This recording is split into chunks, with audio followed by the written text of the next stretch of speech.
Hello, everyone! Wow, God, my desk is a mess. Maybe that's what I should do one of these days. I need to, like, clean my whole office. It's getting... Yeah, you guys see, the good part behind me where it's, like, not super messy, but... not the, like, pile of crap that I have nearby that I can have, like, at a moment's notice if I need something off camera here. Hello, welcome, everybody! Yeah, so like the title says, holy crap, it's September. So I was just watching a video from Jeremy this morning, and well, morning for me is like 1 in the afternoon. And basically, I totally forgot that, like, it's September. We should be hearing where Kathleen Kennedy is. So yeah, hopefully we'll all have some decent news soon about her, and she'll be on her way out. She's probably already out. I mean, I don't think she really affects so much anyway. So hello, Matthew Mann, Seraph, Tippy Tail McKitty, TM Blakemore. I was just listening to Odin's Caddish interview again. Good stuff. Any thoughts? I saw a little bit of it. Yeah, I think it's I think it's pretty informative for, like, the behind the scenes Hollywood stuff for sure. And it doesn't surprise me how they do stuff over in Hollywood. Will you be watching Stargate soon? Probably not. I've already seen all of Stargate twice, 3 times through, so I'm probably not going to be doing Stargate watch parties anytime soon. Especially with Babylon 5 watch parties kind of coming back. I love Stargate, though. I absolutely love it. It's just a lot of seasons to get through, especially when like, the Babylon 5 watch parties, I end up, like, having other people schedule stuff right after, so, yeah. Hello from the UK. Well, hello, Liam Hodgetts. Hello, Herbicus McDurpington.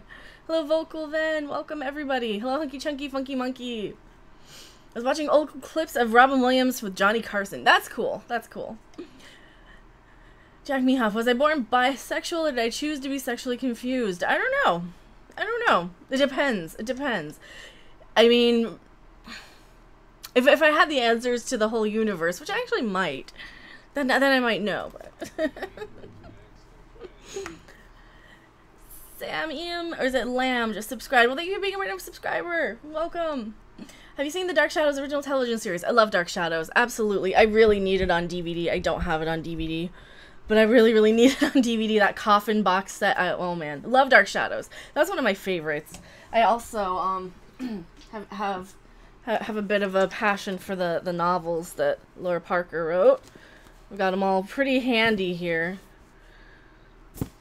Yeah, so Angelique herself wrote all of the novelizations. Well, they're not novelizations, they're continuations. So she wrote her own backstory. She wrote some extra stuff for Vicky, some stuff for Quentin, and a Barnabas one, so. Watching TNG again. I kind of want to. Like, Star Trek it just breaks my heart so much. I was watching some interviews from the Blu-rays and DVDs. Oh, Termore, thank you for being a brand new subscriber. I was watching some of the interviews from, like, the Blu-rays and DVDs.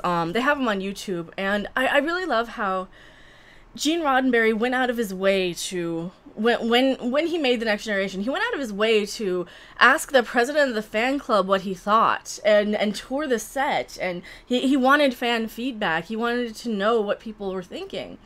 And that's one of the huge differences between Discovery and Gene Roddenberry, you know? Because, like, he actually cared. It was his baby. It's his passion. So, hello, Mary Ashmead. Glad to see you on. Well, thank you.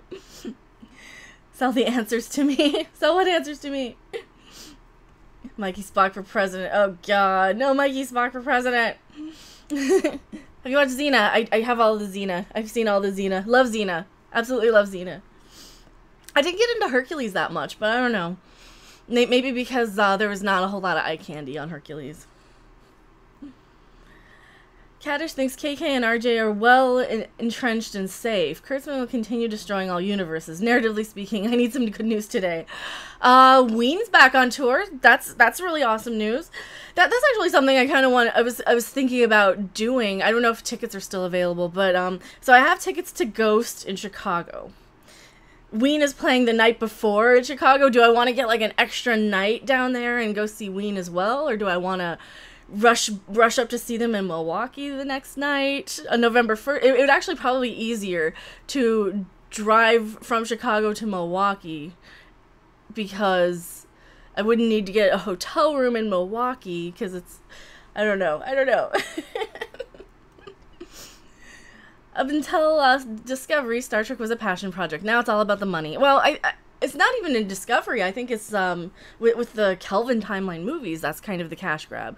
They're treating Star Trek like it's this big budget thing for everyone, when it's not. It's such a niche market. Like, that would be like me trying to throw on makeup tips and you know, reaction videos to everything, and anime videos, and what other type of YouTube content is out, like cooking videos. You know, that would be like me trying to throw everything on my channel and not focusing on like the niche Trek, Star Wars, Babylon 5 sort of crowd and stuff I know about. Which, you know, like me doing makeup tutorials is probably never gonna happen. I don't know that much about makeup, seriously. What about the show Alias? I never watched it. Hercules was a food show, too, not as well though. Might not be your genre. If you watch Leverage, I haven't watched Leverage. I don't know what Leverage is. And I don't know if I have a genre. I think I just have a, if I'm drawn to something enough. For sure. Star Trek is the legend. I need to have STD corrected. I watched some old Star Trek video games and they're way better than STD. Yes, absolutely. Thor Draco, $2 super chat. Thank you so much. The we can start. MR42 is leading to Doomcock. I don't know. I don't think I don't think my channel is going to surpass his anytime soon. I knew the second he overthrew my channel, because, yeah, I mean, his just grows so fast. His channels grows so fast, and I think if he could kind of sprinkle in more shorter, maybe like editorial sort of rant videos every now and then, like he did with the Kelly Marie Tran thing, I think his channel gets a lot more hits that way, with a few shorter videos here and there. But hello, Grand Moff Tarkin. Do you still like the Buffy the Vampire Slayer and Angel series? I never watched either one, so there still isn't. I've never seen either of them. I watched the Buffy movie way back when it came out, like in the 90s, but I never saw either one of them. Watch Leverage for the TNG actors, like all of them guest star, and Frakes directs a lot. Well, I mean, there's a lot of TNG actors on Stargate as well. You've got Marita Sirtis, Armin Shimmerman, Renee Auberjonois. Who else showed up? There's a lot of them. A lot of people showed up. T'Pol, but she wasn't. Yeah, Jolene Blaylock, but she wasn't next gen. John Billingsley, also not next gen, but hello, Bleedentron. No, you were lead into. Oh, I'm a lead into. Oh, okay. That makes sense. That makes sense. Oh, is he streaming? Is he gonna be streaming today? I didn't see. Did he set up a stream? Damn it. If he sets up a stream, then I'm gonna end when he does. I didn't see anything on Twitter though. And usually I'll get a message or a Patreon post or something. I don't know. Let me know. Is he? Are we cheerful today? Yeah, might as well be. Hello, Gabriel Ferris. Hello, everybody. Nice hair, by the way. Thank you. Hello, Lord Blue Eyes, Frankie G. Also, if you guys want a good, awesome, like, let's play, interactive, multiplayer sort of game streamer, check out Lord Blue Eyes, Frankie G. He's having, he does a lot of awesome, like, Friday the 13th and Fortnite and Clue and a lot of really cool games that, you know, it's a total community. It's a family over there, so check him out. Lurking while I fold towels. Yeah, that's kind of what I do a lot of the time. I'll get, like, housework done while I listen to people's streams, so... He announced he is away working on a Patreon vid. Okay. Crappy iPad. I assume that. Well, did he announce it on Twitter or on Patreon? Wow, and I've got like 20 messages on Twitter here, so sorry I'm looking away from chat while I double check my Twitter here. Alright, I'm not, oh, 9 minutes ago. Doomcock has been silent for the past few days, but I'm busting my ass on the DVD commentary for Last Jedi for my Patreon guys. Oh, okay, so yeah, if you guys do want to check out Doomcock's Patreon, I did not see that, and this is 9 minutes ago, so when I was, like, getting my stream set up. Got it, got it, on Twitter, I see it. Let me retweet that. That works, that works. There are a couple of things I want to work on for my Patreon as well. I was thinking about just doing some podcasty things, but I don't know how to like upload audio, so I was gonna just record the video and let you guys listen to it and just put like some whatever generic picture in the background, so you guys can just like play that in the background or download it, listen to it, whatever. Yes, The Last Jedi. Oh no, don't watch The Last Jedi, Doomcock. Actually, I remember him not hating it that much back then. I think he's gonna hate it more, because that's one of those movies you can't watch more than once without it really, like there's some really nice things about it, and if you're in the theater hearing it in the theater sounds, and you're seeing it, you know, with the projector and the hype and all that stuff, yeah, your experience is going to be a little bit better. And then there's a lot of people who hated it when they saw it. And then there's people like me. I liked it enough. I mean, it was like a 6 out of 10. But even as I'm leaving the theater, I'm like, that side quest to go free all the Last Guardian horses and stuff was kind of pointless and slowed the movie down. But you should put the first part of Everything Wrong with STD on Patreon when it's done. Well, that's something that's not going to stay on Patreon. That's not going to stay. That's like a... That's something, that's like a passion project. That's going to be the thing that gets like the channel it's either going to go viral on the channel or get like 5 views. So, hello Roz Animate. Yeah, do it. Yes, okay, bye. Yeah, because I don't say hi to you quick in this. Oh, I hate fucking children. Oh my god, children, they get so annoying. It's like, you know, I hate ragging on people, but man, don't be pissed at me if I don't see you in like 1 second. That's such a little 10-year-old kid thing to do. Hello, Spitfire Soldier. Well, Angry Mr. Flibble says, watching The Last Jedi once in the theater was enough for me. Yeah, I've never had any desire to rewatch it. It's one of those movies where like I could rewatch it and pick it apart and do like another reaction, but I don't want to focus so much on Star Wars, because there's a million Star Wars channels that really know their shit with Star Wars, and I'm somebody, I know enough. I know like the original trilogy, and I know some of the stuff here and there. You know, I know Darth Plagueis a little bit. I know a little bit of Expanded Universe, but man, there are people like Anna, that Star Wars girl, and Jesse Milestone. They know their shit Star Wars. Hello, Richard the Hutt. Good to see you. I hope I didn't miss too much. No, we just been blabbing. We've been blabbing. I've been complaining. Doomcock is our master of rage and venom. How are you doing? Mark Field says, I think I'm doing pretty good. I think so. Jim J, yeah, The Last Jedi one time, then angry walk home. Oh, yeah. And it's so weird, because, like, you know, you get so hyped for something. You buy the tickets the second the trailer drops, and you really want to like it. You know, Doomcock has the term for it, hypnosis, and I totally want to give him credit for that, because that's exactly what it is. You get hypnotized by these franchises. You're like, yes, I'm excited because this is the new one in the movie, or in the series, and then you see it, and it's like, but this wasn't that good. This wasn't very good. This was kind of weird. You hate children. You mean it's annoying to hear mecha, mecha, mecha 8 times in a row from a whiny voice? Absolutely. Well, and I don't think they would know. No, it's more annoying to hear like, I hate you now, bye, or oh my god, you're not paying attention to me. Did you read my question? Did you read my question? Did you see my comment? Answer me, answer me. It's like, dude, just at me. And that's the thing. Adults will know to hit at and then Mecha Random 42. You can even start like the first 2 and it'll autofill. And then it'll show up red for me, so I'll be much more likely to see it out of the corner of my eye, so I stop blabbing. Hello, Hunky Chunky Funky Monkey. Hello, Michael Scoo Whiff.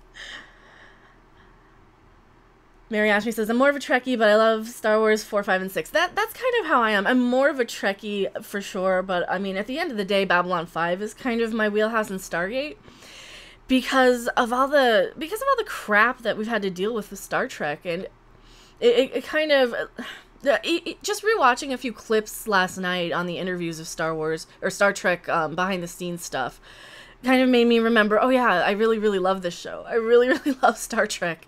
But man, just Discovery, the whole negative experience of Discovery is disheartening. It makes me question if I even like the franchise. And the same thing with Star Wars stuff. Like, do I really even like Star Wars this much? If Last Jedi, and even Force Awakens, like movies that I don't normally hate so much, they're just not that good. So it makes me wonder, do I even like these sort of movies? But what is the Babylon 5 fandom called? I don't know. What would we be called? Maybe we're like just honorary en la shock or something. I don't know. About Firefly and Serenity. I have Firefly. I do really like Firefly. Serenity I've only seen once. I was less in love with Serenity than I was Firefly for sure, but let's see. I met Patricia Tallman, and she was very lovely and sweet to her fans. Yeah, Patricia Tallman seems nice. Like, all the Babylon 5 people seem awesome, for sure. Gabriel Ferris. Nowadays, all advertising shows and movies about Flash and Bang. Yeah, absolutely. I'm all Star Trek and original Battlestar Galactica season 1, Lord Blue Eyes. Well, yeah, original Battlestar Galactica is good too. I mean, that's one of those. That's one of those sort of, it's campy, but it's fun. I do like the old Battlestar Galactica every now and then. Firefly over Serenity, yeah. Dollhouse never saw. Never saw Dollhouse. I stopped watching Fox once they started canceling everything. So anything I watched on Fox it had to be either so highly recommended like Firefly that despite it being canceled, you watch it, or yeah, I just skipped it because Fox cancels everything. Why am I going to watch something that's not going to see the light of day, or it's not going to have a conclusion?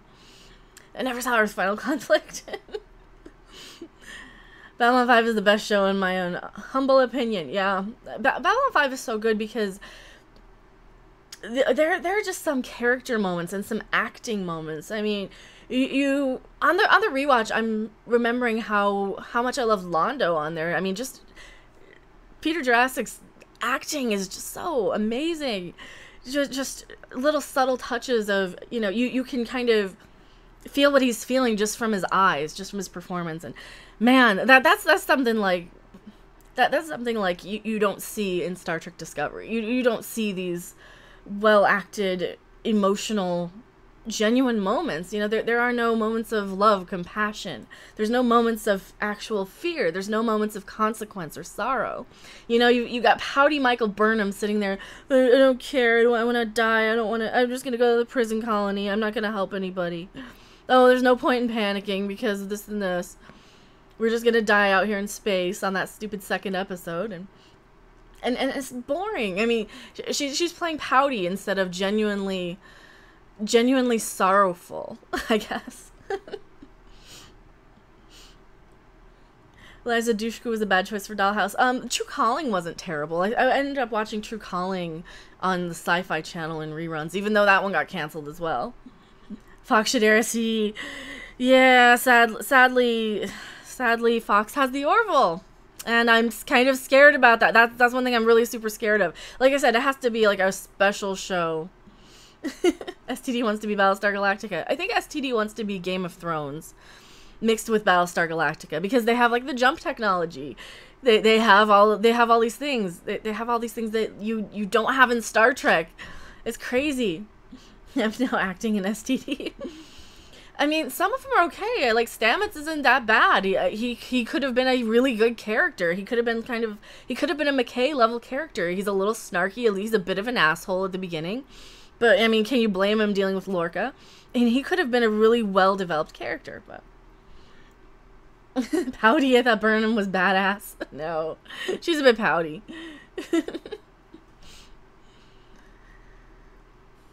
He's good. The interaction with Vera, classic moments. Oh, yeah. Absolutely.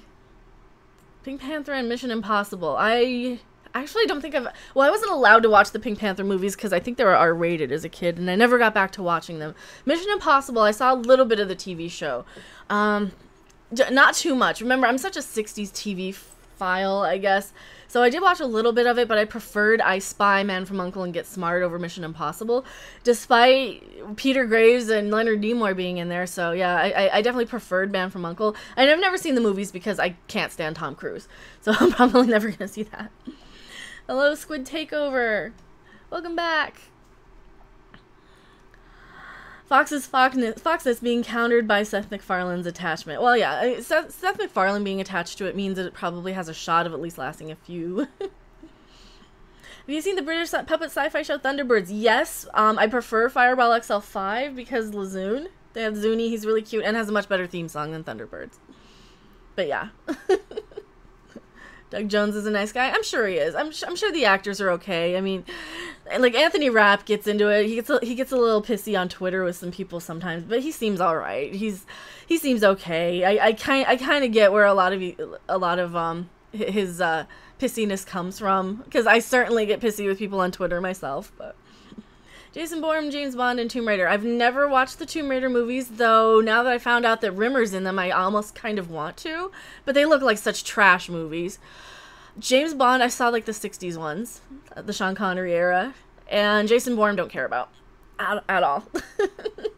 Never cared about. Like, there's so many of those kind of guy action-y movies, and I heard, like, the newer Jason Bourne movies are just jump cut after jump cut, and just shaky cam cut all over the place. It sounds like it's gonna storm outside, so if my stream goes down for no reason, I will hop on my I'll hop on my phone here for you guys and let you guys know at least. All About Art. Hello, All About Art. Pirates of the Caribbean and Tron. Okay, I saw Tron when I was a little kid. I did see Tron Legacy much later. It didn't bother me. Tron Legacy was alright. I liked Tron enough when I was really little. Pirates of the Caribbean never cared about. I saw the first movie, I think, with riff tracks. And yeah, they're just such CG. They're all CG, so I kind of have an aversion to new movies because there's just so much CG. And if I'm watching an animated movie, I might as well be watching an animated movie, right? Tron Legacy is the Star Trek Discovery of the Tron franchise, and I'm not that invested in Tron either, so take my opinion with a grain of salt that I don't have, like, a passion for Tron. Like, it was a movie I saw as a little kid, like The Black Hole, and I don't remember a lot of, so. Spitfire Soldier, I'm gonna reprogram you just to upset Doomcock. Oh, there's a few things that I could probably piss him off about if I really wanted to. How are you aware of so many UK shows? I am an Anglophile, and I was glued to BBC America and grew up watching Monty Python's Flying Circus, and back in the 80s and 90s, nerds liked Monty Python, so, yeah. Yes, Angry Mr. Flibble, smoke me a kipper, Grand Moff Tarkin says. Good day, and Luminous chat stream. Well, hello, everybody. Welcome. What is the Matrix? Wow, Tron Legacy is great. Like I said, I didn't mind it. It was fine. I liked the music. I liked a lot of the music from it. That was pretty cool. But you had the Daft Punk soundtrack. Hello, Voorhees67. How's my day going? Pretty good, actually. Pretty good. Oh, the Red Dwarf is strong. That's something maybe we should do for, like, Patreon watch parties or something. But I kind of don't want to exclude people over here, too. I'm trying to figure out, like, what sort of stuff on Patreon. I know I want to do, like, a Hangout Discord thing. So I do finally have the Patreon Discord set up. And 2 people have joined so far, so if you guys are a patron of mine, I do have the Patreon-only Discord that I try and actually prioritize. I'm so bad when it comes to Discord because I turn it off immediately, and I don't ever leave it running in the background, but... Automan is the STD shot. Zorro the Gay Blade. God, I've seen some of some of the Zorro movies, but... What about Sam Raimi's Spider-Man? Those are actually okay. Those weren't terrible because Sam Raimi stuff, I'm always looking out for the cameos. I'm looking out for, like, Lucy Lawless and Ted Raimi and The Car, and they were alright. I mean, I'm not a huge superhero fan, so... But they're fine because they're Sam Raimi. Set up Discord on your phone and stay connected when you're away from the PC. Yeah, I could. Well, I mean, I have it on, I do have it on... I have it on my tablet, but if I put it on my phone, I don't want it, like, going off all the time, you know? Pizza time go. Sorry, I completely disagree. With what? What do you completely disagree with? Legacy compliments Tron and respects it. Yeah, and like I said, I'm not the hugest Tron fanatic, so I don't know a whole lot. I didn't mind it. I didn't mind Legacy, so. Question I never ask. What horoscope are you? I am an Aquarius. My birthday is 2 days after Valentine's Day, which sucks. Totally sucks. I am not a Gemini. I am not a Gemini. Actually, I think Doomcock is, though, now that I think about it.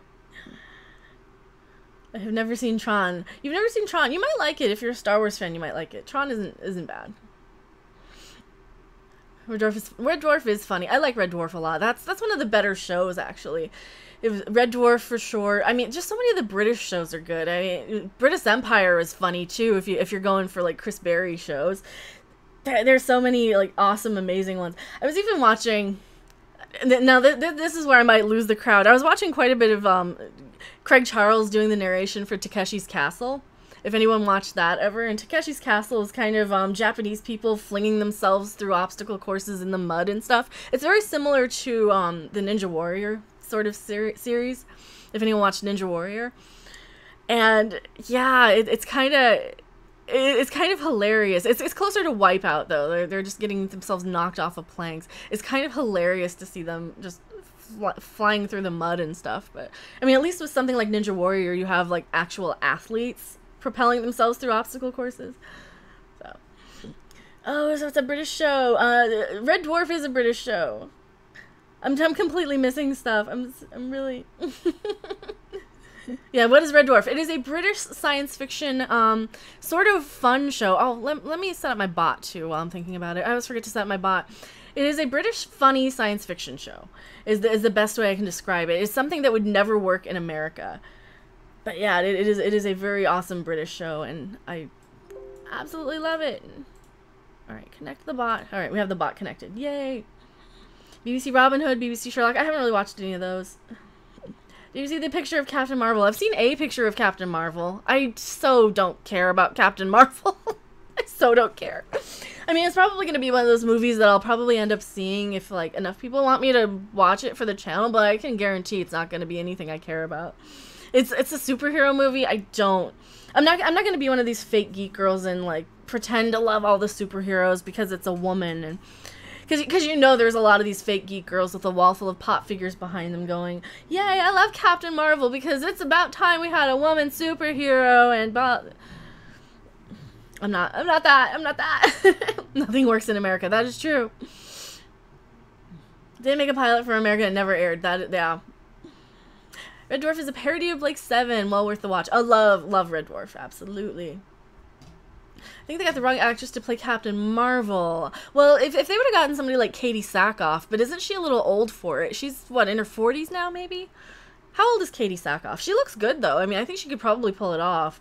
But you can't have Katie Sackhoff for absolutely every sort of badass female role. But, I mean, at least she's...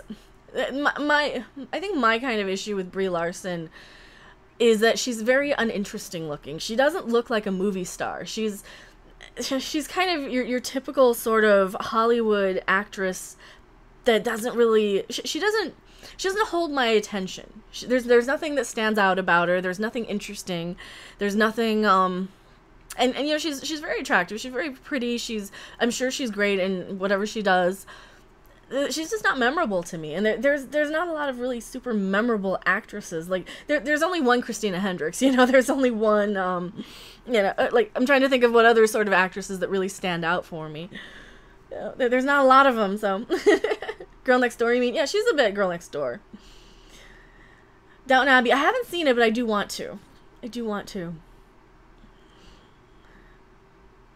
My mind after watching a bit of that English comedy. Oh, I love the English comedy, though. Brie Larson is actually kind of blah. Kat Dennings. Oh, yeah, Kat Dennings is pretty interesting. She stands out. She's memorable. She's, you know, she's interesting to look at. She's interesting. She is talking divisive racist shit. We can't keep supporting that. Yes. Yeah, well, didn't they kind of tell her to keep her mouth shut? I really wish actors and stuff would... If you're going to be an actor or an actress, use your fame after your career is kind of over. Like someone like Susan Sarandon. I'm not watching her in any movies anytime soon. You know, so she can go and do the whole protest crap all she wants. But these new actors and actresses, if you're out there trying to sell something you're in that's going to be $1 billion franchise, keep your mouth shut. Like, we don't need to hear your political views. We're watching movies to be entertained. We're not watching to hear you preach at us about any of this crap. Seen Vicar of Dibley? Yes. Oh yeah, I have seen Vicar of Dibley. Dawn French is actually really hilarious. I heard that Alice, the actress who played Alice, died in real life from Vicar of Dibley. That was kind of sad. Natalie Portman would do if she was curvy and thick. Yeah, Natalie Portman's so skinny. I'm sure the Captain Marvel movie will be just as good as any other Marvel movie. Yeah, I'm sure it'll be just as good. I don't know if that's thunder or upstairs. Spitfire Soldier says, I love Vicar of Dibley. Well, did you guys watch Chef? Don French was married to Lenny Henry for a while, and Lenny Henry was in Chef. And that was another really awesome, fun British show. Steptoe and Son is a fave of mine. Well, Steptoe and Son inspired Sanford and Son in America. So many of those British shows inspired American shows. So. Put Kat Dennings in a costume, then tell her to come to my room after filming. I'll help her get her out of it. Well, and Kat Dennings is curvier, too. Kat Dennings isn't real thin, you know? Portman can't act in front of a green screen. I believe it. I believe it. Gotta go by now for Kit Carroll. Thank you for being here, Matthew Mann. Ever heard of 90s British sitcom called Game On? I have not. Only Fools and Horses I haven't seen. I need to. There's a lot of British sitcoms I need to see. We don't get everything over here. There's one that I'm surprised we got called My Hero, and it starred Ardal O'Hanlon. Is that how I'm saying his name right? He was in Father Ted. He was Dougal in Father Ted, and he's playing a superhero, and he's still pretty much playing the same character, this really sweet, naive character. And if you guys haven't seen My Hero, go watch it. It's great. It's this live-action British sitcom where he marries a human. He's an alien. It's very much a Superman sort of spoof comedy. It's actually hilarious. I really loved it. So, if you ever viewed the horror that is the U.S. version of Red Dwarf, I've seen clips of it. I've seen clips. Absolutely. Yes, Kat Dennings has the curvy beauty. Yeah, she does. She's not bad. The problem with celebrities is they surround themselves with yes men who tell them everything they do and say is right and brilliant, so they begin to think that they're flawless. Yeah, sad. Sad but true. Sad but true. Hello from London. Well, hello my Brits. This is why I like doing these in the afternoon, because I get all the Brits, and we can talk about British shows that I haven't seen that I really need to. Hopefully you guys don't lose me. Now I'm hearing thunder. I'm definitely hearing thunder. So I'm going to try and connect to my own stream here. So you guys, where am I? I'm gonna connect to my own stream right here, just in case you lose me. I don't think the power will go out for very long. It usually doesn't. It's not like a storm. It's just a little bit of thunder. Hello, Stephanie B. Welcome. Hello, Nihilus. Welcome, people. Life on Mars is a British time travel series. I didn't see Life on Mars. I saw a little bit of Ashes to Ashes, though, or the sequel series. And I need to finish it. It sucked because they never wrapped it up in America. So I had my all-region Blu-ray player, and yeah, one of the problems with that was that I never ended up getting the thing, and I lost my all-region Blu-ray player. So I need to grab all of Life on Mars and Ashes to Ashes, because I think they kind of went together. They're spin-offs. One was a spin-off, so. I did Time on Your Hands where they should have left it. I've actually never seen Red Dwarf. You should watch Red Dwarf. And Swedes, too bad we don't got no good shows. Yeah, but you got bands like Ghost, so don't complain. You guys have all the good bands. Crap. Download them. Yeah, you could probably do that. Ever watched The Two Ronnies? I have not. What are The Two Ronnies? I hate awards shows already. I don't need your politics or your speech. Just say thank you and leave. I know, yeah. Thank your producers, your directors. Thank whatever you're gonna do. I don't. And that is really killing Hollywood. All of their #MeToo crap and we need great women behind the camera. Yeah, fuck you, Natalie Portman. You produced one of the worst movies that year. Fuck you, Natalie Portman. I'm sorry. Did you guys see Pride and Prejudice and Zombies? That was a terrible movie, and Natalie Portman produced it, and it was garbage. It was garbage. It was a bad movie. They changed the entire third act from the book, and the book wasn't that great anyway. It was funny, but I mean, they basically mashed up Pride and Prejudice and undead, zombie genre stuff, and they took out all the stuff that made it charming. They took out a lot of the Victorianism. They took out a lot of the Jane Austen and made these girls all sexy. And it's like, no, they're not supposed to be sexy. They're supposed to be kind of prudish Victorian women who also hunt zombies. So fuck you, Natalie Portman, saying put women director. Why are there no women directors? Why are there no women producers? Because you make shit like that. That's why. Make something better. Maybe we'll take you seriously. Sorry, and then I'm going to get a million comments. Why are you going against women? You're going against your own kind. Because they're making garbage. That's why. Must have been the green screen. What about the young ones? Oh, I love the young ones. Love Bottom. Love pretty much anything with those guys in it. Absolutely. Sketch show starring Ronnie Barker and Ronnie Corbett. Oh, okay. I haven't seen that one. Hello, Adam Shawin. She was, but she's way too thin now. Oh, yeah. Natalie Portman's super skinny. Hello, Eric Draven. Good news. I get out of the hospital Friday. I didn't know you were in the hospital. Hopefully everything is okay. And, well, I guess if you're getting out of the hospital... Yes, you hate your own gender. Yeah, I know. I hate my own gender sometimes. Maybe that's why I like hentai. I don't know. I just said that out loud. Damien's birth. You guys are talking about The Omen. I love The Omen. I can talk about The Omen all day. Gotta get back to work. Take care. Well, thank you for being here, Gabriel. Jennifer Connelly. I got my heart racing. Now, Jennifer Connelly was great in Phenomena. Dario Argento horror movie from the 80s. Like, yeah, absolutely great in that. That was one of my favorite movies, though, of all time. You hate robots. I know, I go against my own kind. I hate those robotic Americans. Well, actually, I really hate L337, now that you think about it. I was super triggered by her. Yeah, let's get Mega Random to 7K today. I don't know if it had happened.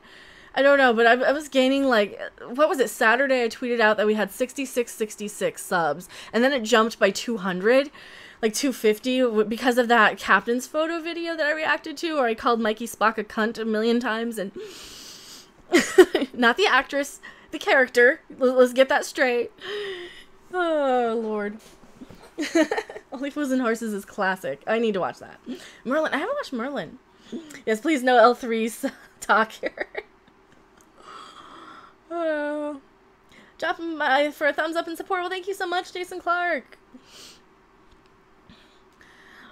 So why do I miss why I don't mind male protagonist-driven stories. Male eye candy. Just please leave out the card word female love interest. Well, I mean, we kind of need eye candy for both men and women. This is why, this is why they have Chris Hemsworth as Thor instead of Jonah Hill. I'm sorry, you need eye candy for both people.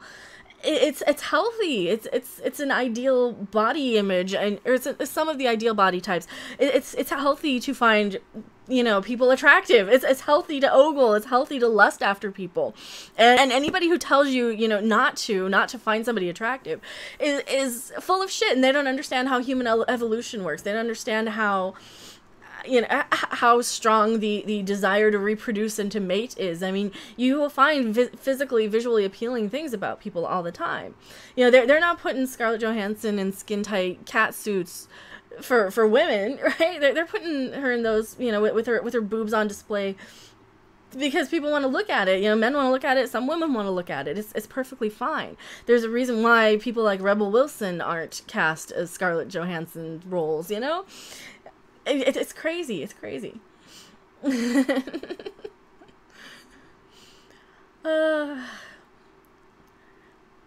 For every Wonder Woman, there's 1,000 wrinkles in time. Hollywood is basically aesthetic over story. Well, yeah, that's true. Well, and Wrinkle in Time was such a weird thing anyway that they tried to adapt. It's one of those unadaptable books, from what I heard. I don't know. Because we all love boobs, sex sells. Not me, I'm married to a redhead. Question for the chat. Who doesn't love Skeletor? I don't know. Yeah, I know. Biology is sexist.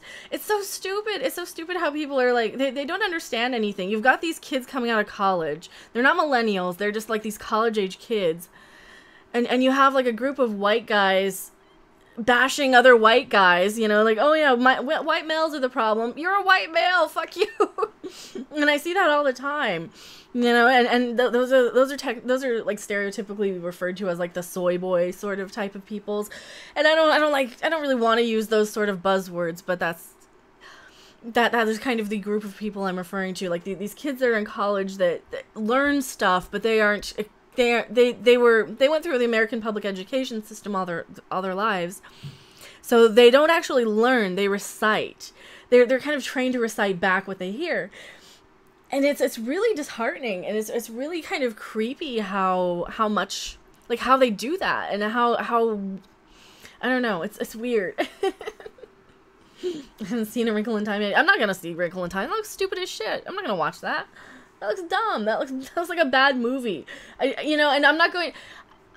One of my issues with Wrinkle in Time, I watched a couple of reviews when it came out, and there were people who said, yes, it's kind of a crap movie. It's kind of a stupid movie all over the place.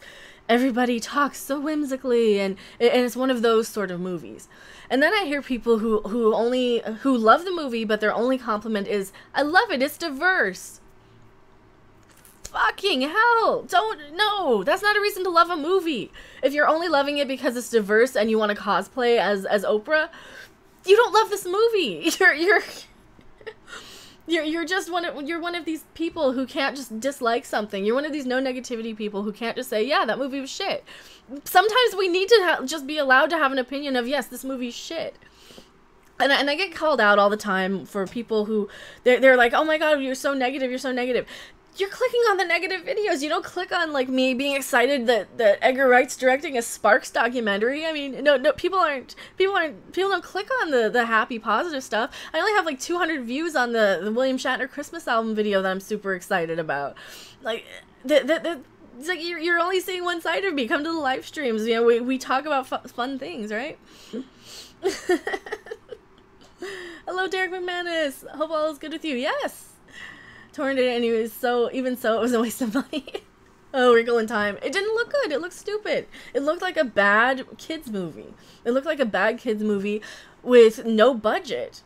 It looked like, yeah, it looked like kind of a Hallmark Channel Lifetime Movie of the Week sort of budget. I'm gonna do a William Shatner impression. Go ahead. I'm pretty sure the author of the book was on something weird. I think it was written by somebody who was like super religious but also high as a kite. Kind of one of those religious hippies that tended to like be in communes and join cults and stuff. I grew up in Colorado. There was kind of a lot of that where I grew up. What sort of idiot thinks anyone wants to see a live action Sonic the Hedgehog movie? Oh no, is it gonna be live action? I thought it was animated. I thought it was like the Mario one. Just tweet you links to a couple of Turani sketches. Alright, I will check that out. September already has the kids are back at school, and the Scallywags are setting off Halloween fireworks already. I'm excited for Halloween. I got a really cool concert coming up the day after Halloween. I'm super hyped. So there's actually another concert I want to see like the day after in another town that I really want to go to because I don't want to spend 2 nights in hotels. But it might be easier than driving all that way. I don't know. I need some feedback for that. Do I spend extra money on another hotel, or do I just go to the closer one? I love the original Wrinkle in Time books, by the way, Graham Strauss said. They spend a lot of money on Wrinkle in Time. Oh, wow. I didn't know they spent that much money on it. It looked so cheap, though. It did not look like they spent money. What's your Halloween costume? I don't know. I usually don't wear one. I don't know. I usually don't. I'm not one of these kind of geek girls who just does cosplay, you know? I'm excited to have a bag of fact spiders to scare the trick-or-treaters. Okay, that sounds cool. Are they like spiders with facts on them? I can imagine it, and if it's horrifying, a good imagination is a curse sometimes. By the way, I love your DVD shelves. Lots of great stuff. Kudos. Thank you. I'm still kind of working on the second part of the video. I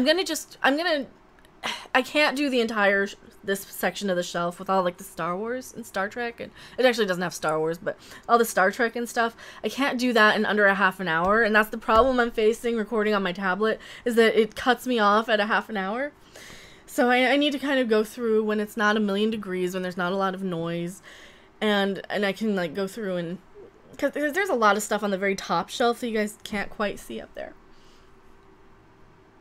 Cosplay costs too much money for me to get into. I know, and you're spending so much money between like the costume, the time, the effort, the money, going to a convention, and then you're spending so much money on the stuff that's there. And it's like that's a rich people hobby. That is a rich people hobby. I do not have that kind of cash to do cosplay. I did cosplay ages ago as a Klingon. Well, that's cool. You're a nice lady, Sia. Thank you, Johnny Kapow. Hobbies are expensive. They are. Hobbies are so expensive. Like, I have, like, gaming hobbies sometimes. John Hyro's a $2 super chat. I can't think of it. I can't think of anything to say super chat. Well, thank you so much. I really appreciate it. And hopefully it'll pop up right here in a second. Come on, Bill. Come on, Ted. We know you're. There it goes. Yay. Kirk plus Doomcock plus Spock. Ultimate being. Oh, that would be one. That would really be one. My option. I like all your videos. I'm glad to see that I'm not the only one here that thinks the same way on so many things, just like you. Well, thank you, Adam Shawin. I really appreciate you guys being here. Like, I get one or two kind of, you know, oh my god, you're a racist, or oh my god, shut up, you're just so negative. I get one or two of those comments, and those are always people who are like, I do try and correct them. Same thing with the captain's portrait pictures. Now I'm getting people like, oh my god, you should just go vote. Go dedicate your life to something else other than making videos complaining about a TV show. So I usually counter those people with, oh my god, you should like go maybe donate your time at a soup kitchen or do something other than commenting on somebody's bitch out session video. You know, because it's like, seriously, you took the time to comment and watch my video. Like, pot kettle much? Nostalgia fan, new sub and fan. Well, thank you so much. Watch more of your videos and enjoying every single one of them. Well, thank you. Sometimes I'm unfiltered, and sometimes I might say things that offend people. I don't mean anything personally. Sometimes I just go, and sometimes I'll generalize. I've been trying to work on that a little bit more, and not use so many buzzwords and not use so many generalizations. So I'm still getting love comments on the Mikey Spock meme. Oh god, that Mikey Spock meme. I'm so glad to be here, though I'm lurking for a bit. Well, thanks, Mary. I appreciate everybody. I know not everybody's, like, able to chat or everybody's comfortable chatting. So, you know, I do notice you guys, even though, like, there's more the regulars I'll start to kind of remember. So if, like, you're somebody who only comments one time on one video and I don't remember you, I'm so sorry, but sometimes that does happen.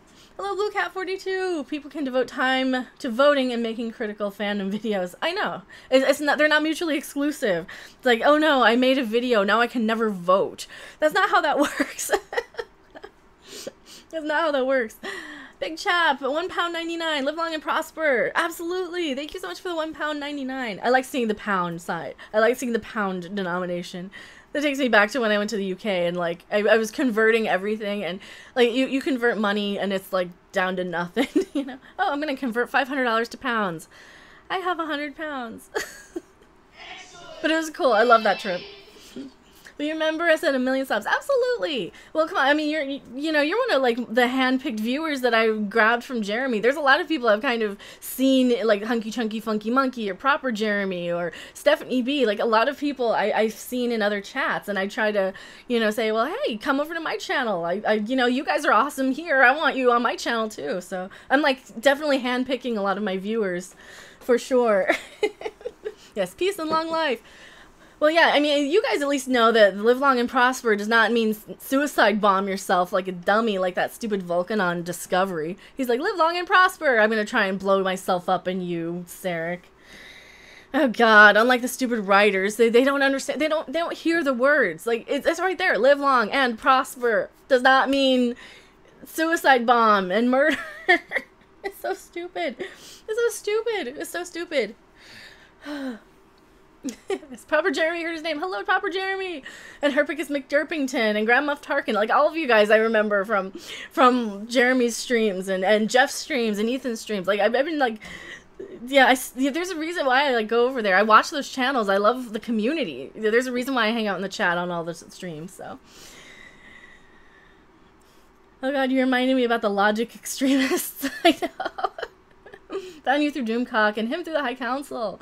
Doomcock is like one of the most amazing YouTubers out there. He is horribly undersubbed. I can't understand why he doesn't have 100,000 subs right now.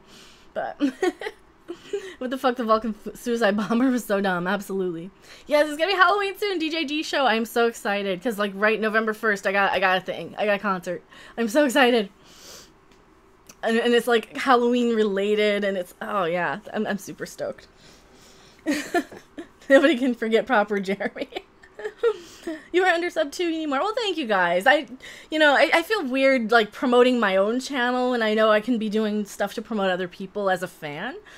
But then I kind of forget, oh yeah, I have a lot of viewers too. It's so surreal because when I first switched over my format, I was doing gaming for so long. I was just doing like, I would play Terraria and talk about stuff. and or play whatever game and talk about whatever I was thinking, like complain about the Solo movie or complain about Star Wars or Star Trek, and people who show up for gaming videos don't show up for you, they show up for the game. So I was like super depressed and miserable, and of course Doomcock was one of the people, and Seraph and a lot of people in the community are like, yeah, just stop doing gaming, just stop. You don't need to do gaming. Just start doing vlogs. Keep doing the reviews. So I started sprinkling in the reviews of Star Trek Discovery, and that's kind of where my passion was. And I pissed off a few people, and a lot of people who just never came back out in that whole year that I was gaming didn't even notice. So yeah, seriously, you're doing great at it, or great at this. Well, thank you. Halloween, boo. What's wrong with Halloween? Halloween's great. Jeremy's great. Yeah, Jeremy's great. The whole High Council guys are awesome. Pretty much everybody in the community. I mean, like Odin's movie blog, Nerdrotic, Midnight's Edge. It's just so weird. Like, I have been watching the Midnight's Edge channels for so long. It's it is so weird that, like, they're like, no, you're part of this. Come on, get on Voice with us. What? Like, I watch you guys. I'm still kind of in shock, but Robert Sayers, a £3.99 super chat. Going to start a male bitching channel for STD. Hey, the more the merrier. We need them. We need them. We need to let them know that we're not going to take it. And thank you so much for the £3.99. Love seeing the pounds. This is part of why I like streaming in the afternoon, because, like, you know, just I consider myself such an Anglophile. I love the British culture and the lifestyle and the. I really loved it over there. That was like my favorite, probably my favorite place I've ever been is the UK. It's your channel, do what you like, the audience will find you. I know, and that's the thing, like, I'm actually kind of having some anxiety because there is a game series that's releasing a new game this week, and I went through the same anxiety last year when I didn't play it, when I didn't play the next game in the series, where a lot of subscribers came from that, and they never came back last year. But in the back of my head, I'm thinking, oh no, they're gonna get recommended my channel again, and they're gonna come back and be like super pissed off and being like super mad at me, and I just would rather not deal with that. So I'm kind of having some anxiety about that. But realistically, it's that sort of that demographic just looks at what's recommended anyway, so they won't see what you're doing currently, for the most part. So hopefully we're safe there. So I'm kind of scared about having people come to the stream just being mad at me. I wish I loved the Brit things more. I mean, I live here, but that's probably why I don't. Oh, that's probably true. What game? It was Yokai Watch, and I do kind of still have a huge collection of the stuff. But yeah, it's very much a game that I really liked despite a lot of things, despite not being a Nintendo fan, despite not liking Pokemon, and despite not being a little kid. I really liked that game. You learned that on Tumblr. They will find you. Just use good tags. All I do. I don't know anything about Tumblr, but I did have to change out my channel tags. That was the big thing I did wrong. Is like I left my old channel tags up, and I'm like, why am I only getting like people for this? I've changed what I've been doing for months now, and it was in the year that I had kind of stopped doing that game and had done more general indie games and random games, and yeah, they're yeah. So I did have to change out my thing. Have you heard the BBC series Primeval? I have. I don't think I've seen much of it. See, my name is Voorhees 67. Of course I'm going to boo Halloween, Michael Myers body count, Carol's in comparison to Jason. That is true. That is true. Michael Myers I do like less than Jason Voorhees. Absolutely, if you're going with those. Because I know why people like Halloween, the movie, the first one. It's not as good as Nightmare on Elm Street or even like Friday the 13th Part 3 to me. And I'm definitely a Friday the 13th Part 3 is probably one of my favorite. 3 and well, any with Tommy Jarvis kind of are pretty good. 7 was where I got introduced to Friday the 13th, but I grew up more with Nightmare on Elm Street. We need a hard R Pokemon update. Yeah. Well, they have one. It's called Strokemon. It's an X-rated movie. Have you seen The Void? It's an homage to 80s horror movies, but it's also intensely dark and disturbing. I have not. I have not seen The Void. Yeah, the demographic tends to be towards kids. I know. Did you see the Polygon Doctor Who movie from 1995? I saw it when it aired, and I think it was 96. I'm pretty sure it was 96 because I watched it with somebody who I didn't meet until 96 because, yeah, because I remember watching it with that person, so, yes. Yes, I did. I did see that. I saw it when it aired, too. And I've actually seen him in person in the UK at Comic-Con.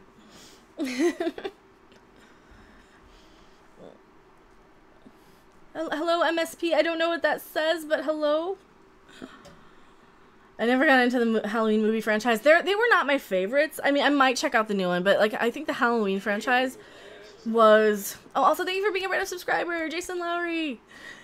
Yeah, I think for me, I liked Nightmare on Elm Street. I thought it was spookier. I liked the one-liners. Freddy was fun. Freddy was funny.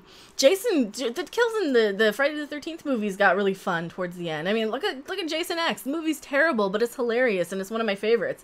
It's not a good movie by any you know, by any meaning of good movie, but it's fun. It's a fun, stupid movie.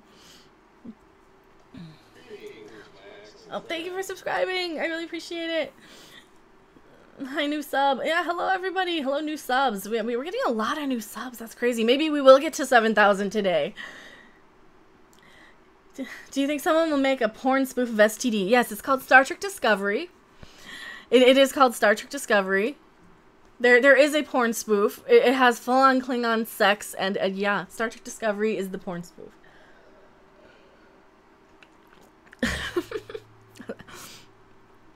I know, I'm burning your guys' eyes. I'm so sorry. Yeah, it's a good month for new subs. I think it will be a good month. I think that like July, August, it kind of drops a little bit, and then once kids are in school, it climbs back up, especially during the holiday season. And that's something that like for anybody who just got monetized, when your ad revenue drops in January, and it'll go through the roof in December. Like November, December, your ad revenue will go through the roof. January, it'll drop like a rock. So just be ready for it. Oh yeah, hi here from Wisconsin. Hope you're not getting flooded out like we are. Actually, that's the storm that you're hearing probably. Oh, my eyes, it burns. I know. I'm trying to eat. No more Klingorks for a few minutes. I'm sorry. What are Star Trek Discovery's Pornhub tags? Disgusting. I don't know. I don't know. What are some of the fetishes for the gross stuff? I don't know. Maybe I'm not. Hello, Darth Guyver. Finally made a live chat. Well, welcome. Oh, somebody asked about the Discover or the new. It just scrolled away. Somebody asked about the Doctor Who trailer stuff. There are new Doctor Who trailers. Somebody did link me that today. I haven't watched them both, but man, Doctor Who. Oof. It's either going to be really better than we expect, or it's going to be a lot worse than we expect. And I don't know. I don't know. Because, like, for my expectation, I'm kind of, like, right in the middle of, it's going to be more mediocre Doctor Who. I don't know. I'm not as in love with Doctor Who anymore as I used to be with the franchise, because there's so many people who really get into Doctor Who that I'm confused why. You know, like in real life, and I don't want to name names or like be super disrespectful. There's some people who I have met in real life who are very religious, very nice people, good people. You wouldn't expect very religious, like wears skirts all the time, religious people to like Doctor Who. Like, that's science. You don't believe in science. You're like super religious people. You know, and I kind of see Doctor Who kind of attracting a whole fan base that doesn't like or wouldn't understand science fiction, doesn't know what it was like to kind of be an outcast nerd watching that stuff because it's so accepted nowadays. And so that kind of viewer, that kind of audience, and that kind of fan kind of sums up a lot of who these sort of franchises cater to anymore. Like the casual fan, the fair weather fan, the people who will cosplay but won't understand any of it. You know, the people who will go to the conventions and cosplay but they don't read deeper into it. They don't understand the mythology of the lore or any of that stuff. So Doctor Who lost it after David Tennant. Yeah, That's me. The new Doctor Who trailer has a Potter feel. Oh no, I hope it doesn't. I hope it doesn't. You like Joe Bonamassa. I don't know who that is. Who is that? I don't know who that is. Science and religion was united not too long ago, so I'm not surprised. Yeah, I know. I've not watched Doctor Who since the 70s, but I'm not watching this Shark Jump SJW dumpster fire. I hope it's not. God, I hope it's not.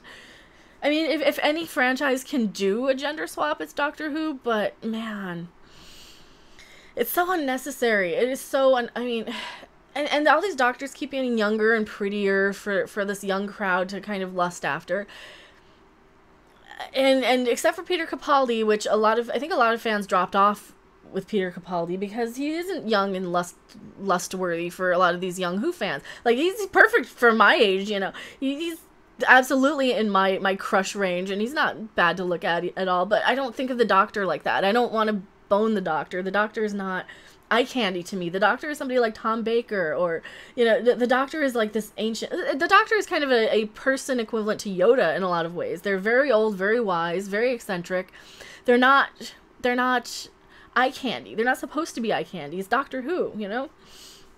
Check them out on YouTube. I see you have guitars. I do have some guitars. I have a few. I'm gonna try and scroll back here. I agree. I was that outcast nerd in high school. See, and this is why you guys are awesome, because you guys know what it was like to be, you know, original, like, OG nerds. We were geeks when it wasn't cool. We were, you know, we were shoved in lockers and thrown in dumpsters, and we had things thrown at us because we were awkward and out of place, and we didn't fit into normal stuff. And, you know, there was a whole anti-intellectualism in the 80s that's rampant nowadays. It's absolutely rampant nowadays. The only problem is we don't have any intellectual stuff to kind of escape to anymore. I guess there's shows like The Expanse, which I absolutely need to watch, but we don't have that. We don't have that intelligent conversation so much anymore without having a lot of fair weather and casual, normie, trendy people kind of cluttering our fandoms. And then they have the nerve to call us gatekeepers. Like, but we were here first. Of course we're gonna gatekeep. We don't want to have to censor ourselves or dumb down how we speak just to kind of conform to the normal people out there, just to conform to this casual fan of things. And there's a lot of things I admit I'm a casual fan of. I'm a casual comic book person.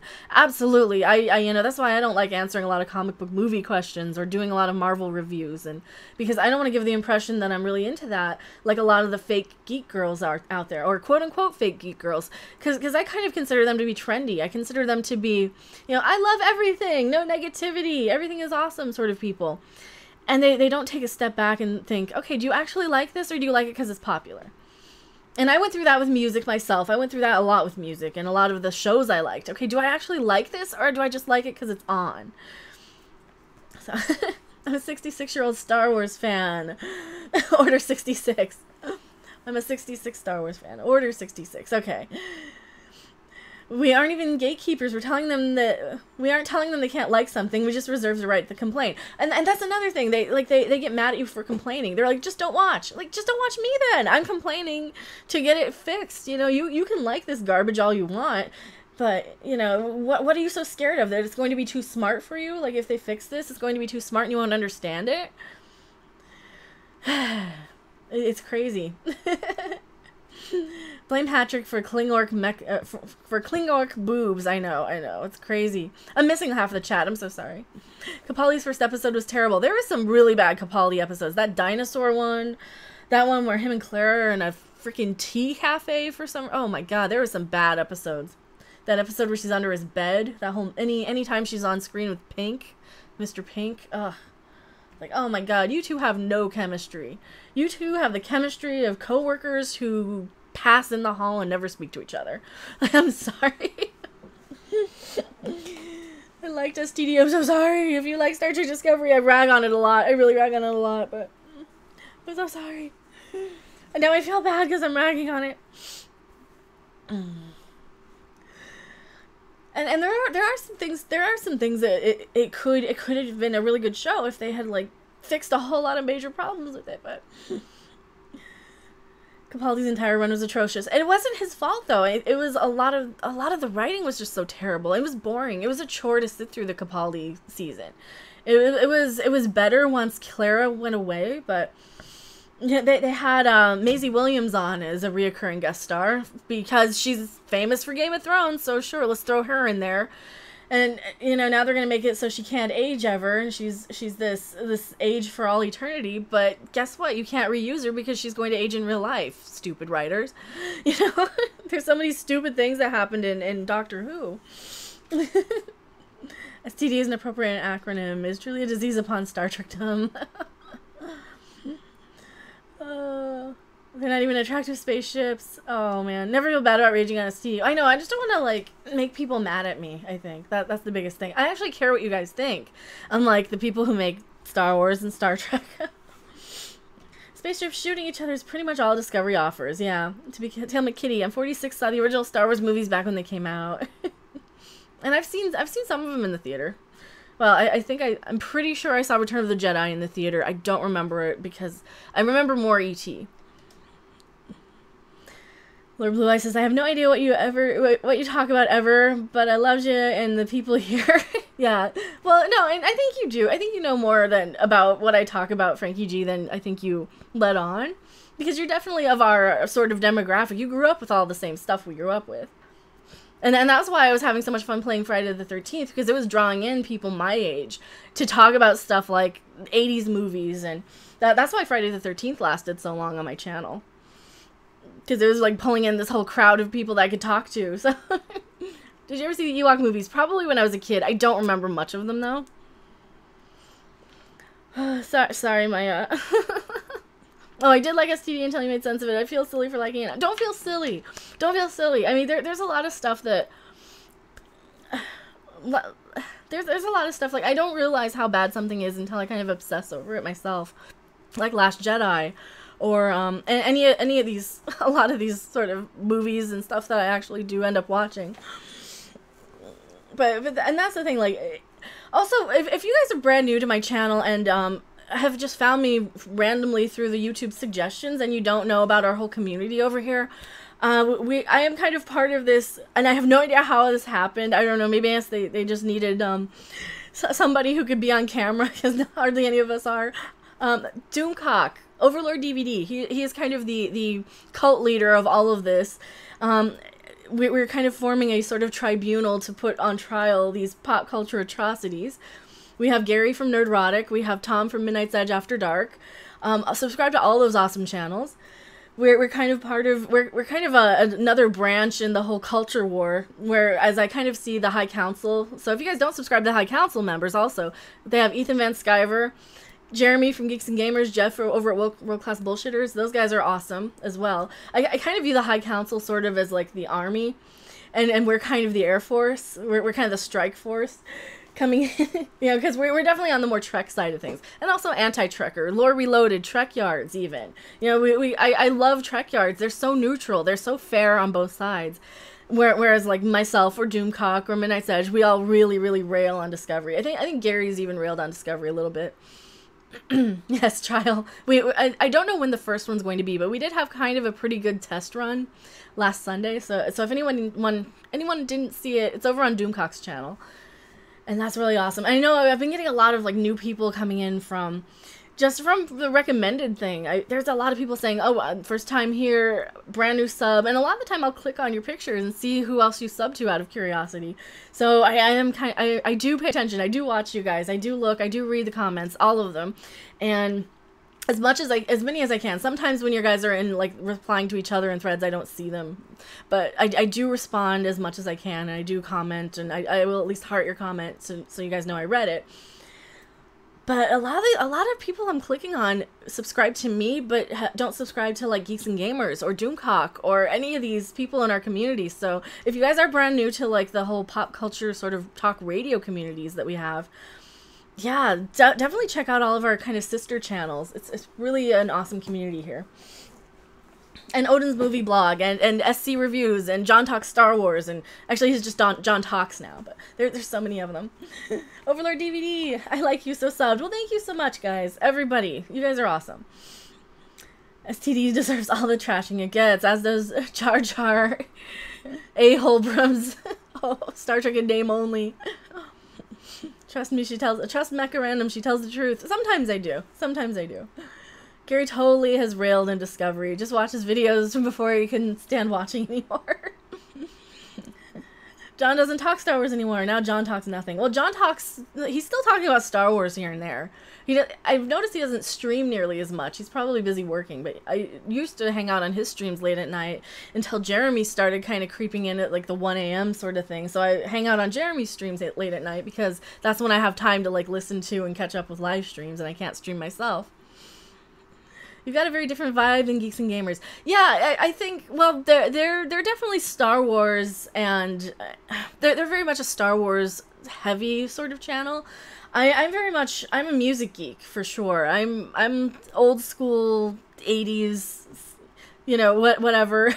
I'm retro, I guess. And I have a very eclectic knowledge base, I think. I know a little bit about musicals. I know a little bit about... Yes, I know a lot about the 60s. I know a lot about probably archaeology, to be honest, Egyptology, stuff like that. I know a little bit about a lot of topics. I'm a huge Mystery Science Theater nerd. I'm a huge horror movie fan. Well, 80s for sure, 80s horror. You're saying that is anti-SJW. Yeah, we're all kind of... Meanwhile, I'm sub to all branches of the culture war that's anti-SJW. Yeah, we are. we are all kind of anti-SJW. Star Wars and name only. Favorite bands. Some of my favorite bands. Blind Guardian are up there for sure. Devo. Love Devo. Yeah, Sparks is one of them. They're definitely up there. Rocky Erickson. I've just got to look. Jefferson Airplane is one. The Animals. The Zombies. The Fugs. No one knows who the Fugs are. I love Monster Magnet. I love a lot of heavy metal. I love a lot of stuff like King Diamond. Ghost. Ghost is a new one. I'm spitting. Ghost is a new one. This is why I don't have the fan on me. So the fan's drying out my mouth here really bad. YouTube, just subscribe. Thank you for being a brand new subscriber. Yeah, yay, MST3K. You guys can't see it, but my posters that I'm looking at are Mystery Science Theater movie posters. Hello, Haunted Trainer C. Hello, everybody. Never heard of those. You've never heard of those bands. So Rocky Erickson is kind of awesome. He's definitely... I'm a music geek. I listen to a lot of music geek sort of bands. I think Ghost is probably the only famous one in the bunch. My favorite MST3K episode? Ooh. Also, thank you for being a random subscriber. I had 2 of them pop up and I totally forgot the last one. Favorite Mystery Science Theater episode. God, Iga's up there. Iga... Any Ray Dennis Steckler movie. So, God, the Horror of Party Beach is one of the really, really good ones. Space Mutiny. Oh, man. Pod People. Pod People's a good one. There's a lot of great Mystery Science Theater episodes. I'm old school, love heavy metal, but I also love Floyd. Oh, yeah, there's nothing wrong with Floyd. Nothing wrong with Floyd. I mean, metal fans love Floyd, too.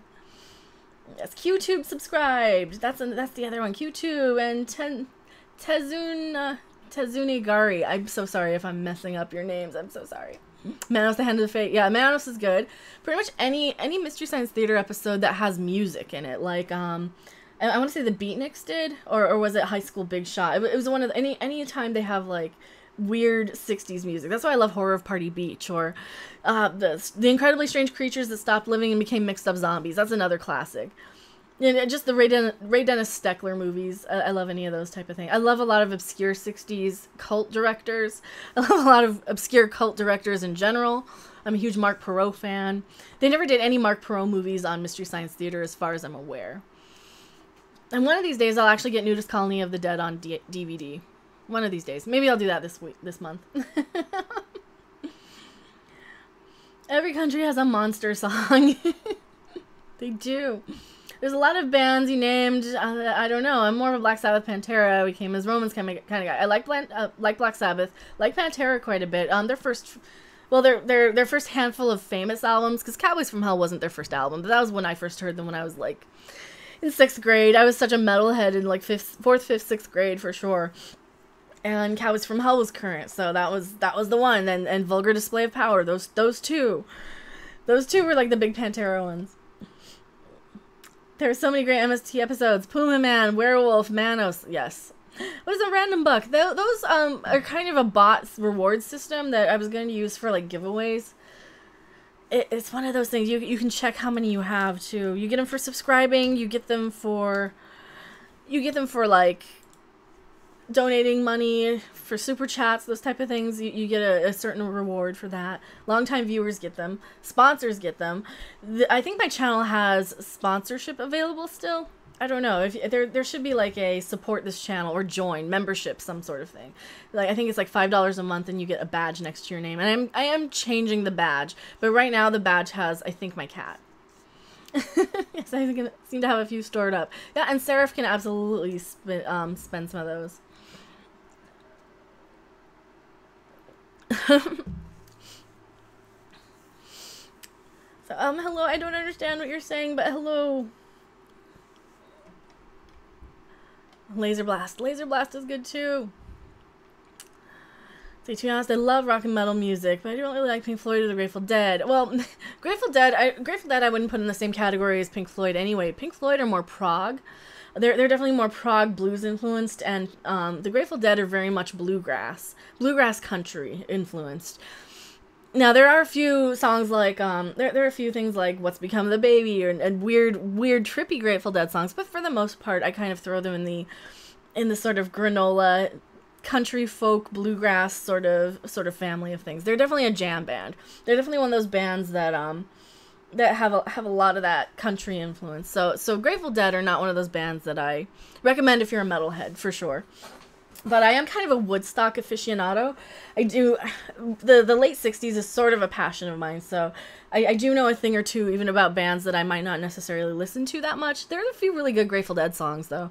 There's a great Devo cover of a Grateful Dead song that's not really a Grateful Dead song, it's a cover in itself, but if you ever hear Devo doing Morning Dew, check it out. That's an amazing cover. But I'm such a huge Devo fan. Like, just huge Devo fan. I'll probably listen to anything other than Whip It. Agent for Harm. Oh, that's another good Mystery Science Theater episode. Dude. So not a fan of the Grateful Dead. Snooze, but love Floyd. And they're totally different sort of bands. Absolutely. Let me see if I can give you guys a good view of what I see here. Since you guys are talking Mystery Science Theater.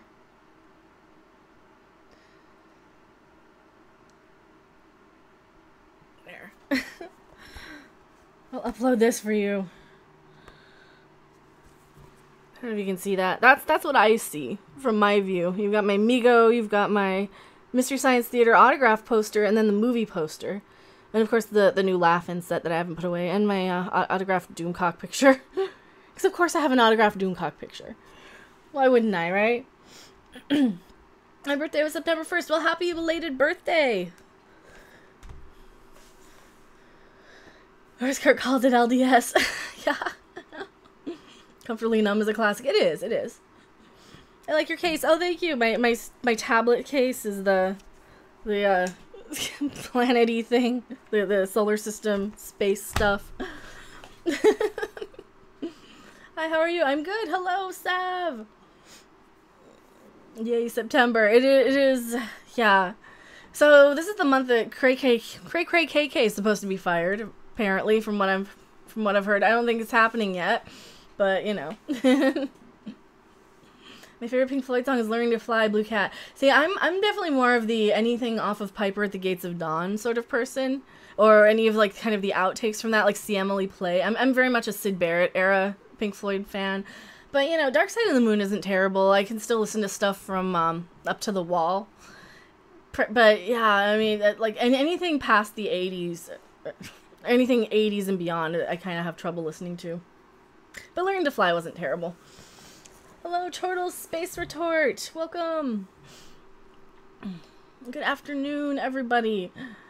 I like a few Floyd songs, but most of them are too slow and boring for an ADHD metalhead like myself. Yeah, that's kind of how I am. I need bands like Blind Guardian who are just kind of all over the place. They do like symphony music, so. Learning to Fly is great, but also Turning Away. Yeah, I think for songs like Learning to Fly or pretty much any Floyd song, they're so played to death. They're one of those bands where I'm probably good never listening to any of their really popular radio songs ever again, because I can hear them in my head anytime I want. Same thing with like AC/DC or Crazy Train came on the radio the other day. I'm like, oh my god, if this were my radio, I would change it immediately. I never want to hear Crazy Train as long as I live. But Momentary Lapse of Reason was Floyd's best in my opinion. That's not a bad one. That's not a bad one. But Dream Theater, I got the Dream Theater album Images and Words when it came out in 92, 93. I never got really super into Dream Theater, but they're one of those bands that are kind of on my list of when I'm in the mood for them, I think I will really like them. But I actually, there's nothing wrong with Dream Theater. They're very much one of those all over the place prog heavy, they're a heavy prog, they're a lot like Rush, only I kind of prefer them in a lot of ways. So AC/DC is the best. Like I'm kind of the point where there's nothing that I think AC/DC can do for me ever. I've just heard them too many times. That, you know, it's like, yes, I like it. I've heard it. I can hear it in my head. I don't need to put on a CD because I can. You know, there are other things I'd rather consume while I'm listening to music. You know, there's songs I haven't memorized yet that I want to listen to. But then again, that kind of takes me back to the whole. I was kind of thinking about this, like. And a lot of my music collection I've gotten rid of over the years because a lot of it I had because I knew the song, not because I liked the song. And I had to kind of separate that, and I had to really break it down, like, you know, like Aerosmith and stuff. Like, okay, I know these songs, but do I actually like them? Because I would much rather listen to pretty much anything off of, you know, a Hammerfall album or something, or even Babes in Toyland than Aerosmith, just because I prefer other music. And yeah, so there's a lot of music that I'm like, I just had to get rid of and sell because I would know the song, but I didn't actually like the song. And I think a lot of like casual moviegoers are kind of getting to that point too. They just aren't aware of it yet. They'll know the thing, but they might not like the thing. I don't know. Maybe people don't think that hard about it. Hello, Track Yards. Go subscribe to Track Yards. They're an awesome channel. They talk about ships, and they actually did yesterday the Fleet Yards thing with the Narn ship. Go subscribe to them. They're awesome. And Sarah, $2 super chat. Thank you so much. A little cash for keeping me entertained at work. Well, thank you so much. I really appreciate it. I really appreciate all of you guys just hanging out, keeping me entertained on a what's Wednesday? Is it Wednesday afternoon? If your album of Wish You Were Here. Well, Wish You Were Here has like Shine On You Crazy Diamond, and that I really like because I don't hear it on the radio so much. It's just the stuff that I was like obsessed with the radio as a teenager and a kid. I was just glued to it. So I can't listen to the same songs over and over again a million times. And I think I listened to music back then the way a lot of people watch Star Wars. You know, they'll just watch it over and over and over again. And for me, music was definitely my kind of big thing. Question for the chat. Is Thanos right? No, because if he had that power, then he could... then he could increase the resources of planet. He could have terraformed planets to produce more resources and food for people. So I don't think he's right. Problem is, as you grow, your taste change. Some things stay. That is true. That is true. That is absolutely true. On the Narn ship, they liked what I saw. What I said. Yeah, the Narn ship stuff. Well, that's one of the things about Babylon 5. I could talk Babylon 5 forever. Like, Babylon 5 did such a good job of matching the alien races to kind of their ships. You know, the Centauri, you knew looking at a Centauri ship that it belonged to Centauri because it kind of looked like their hair a little bit. And the Narn ships kind of had similar coloring. The Vorlon ships sort of looked like the Encounter suits. The Shadow ships were spot on to what the Shadows were. And there's so many awesome... There's so many awesome ships, and I kind of like how you see like the Earth sort of Agamemnon, these big old huge behemoth ships that rotate because they need to rotate to make gravity. Like I just love that little attention to detail. It's like they thought about it. And Star Trek Discovery, they don't think about any of that. They don't think and consider that there are geeks out there who geek out over technical manuals and blueprints, and they want to know the ins and outs of these ships. They want to know how many decks there are. They want to know how many people it has. They want to know where where hydroponics sort of bays are. They want to know where, the storage areas. Yeah, and there are people who obsess over this. And if you're somebody like that, Trek Yards is your channel. They obsess over the ships and the details and everything, and they know their shit. Still love the Star Furies. I remember seeing the Star Furies, like the model kits back in hobby stores 20 years ago. B5 handles time travel better than anything I've seen. Well, B5 and even Red Dwarf. I like how Red Dwarf handled time travel. That's me. I obsess over Trek details. Yeah, you do. And that's kind of how I am with music. I'll obsess over like the lyrical content, or where the placement of the bridge is, or I obsess over things like that. Oh yeah, Zathras, not the one. Man, yeah, Babylon 5. Babylon 5's a good time. That's a very good time. If you guys do like Babylon 5, I've been doing watch parties on Sunday afternoons, and it's really good. We're on I think we're on disc 2 of season 1. Hopefully we can burn through a season a month, and then maybe get on to something else really good. Excalibur is pretty cool. Yeah, the Excalibur ship was cool, but they just did not have a chance for Crusade. They were not given the opportunity to shine. Had that been made for like the Sci-Fi Channel, I think it would have done a lot better. You serve cheese dip? No.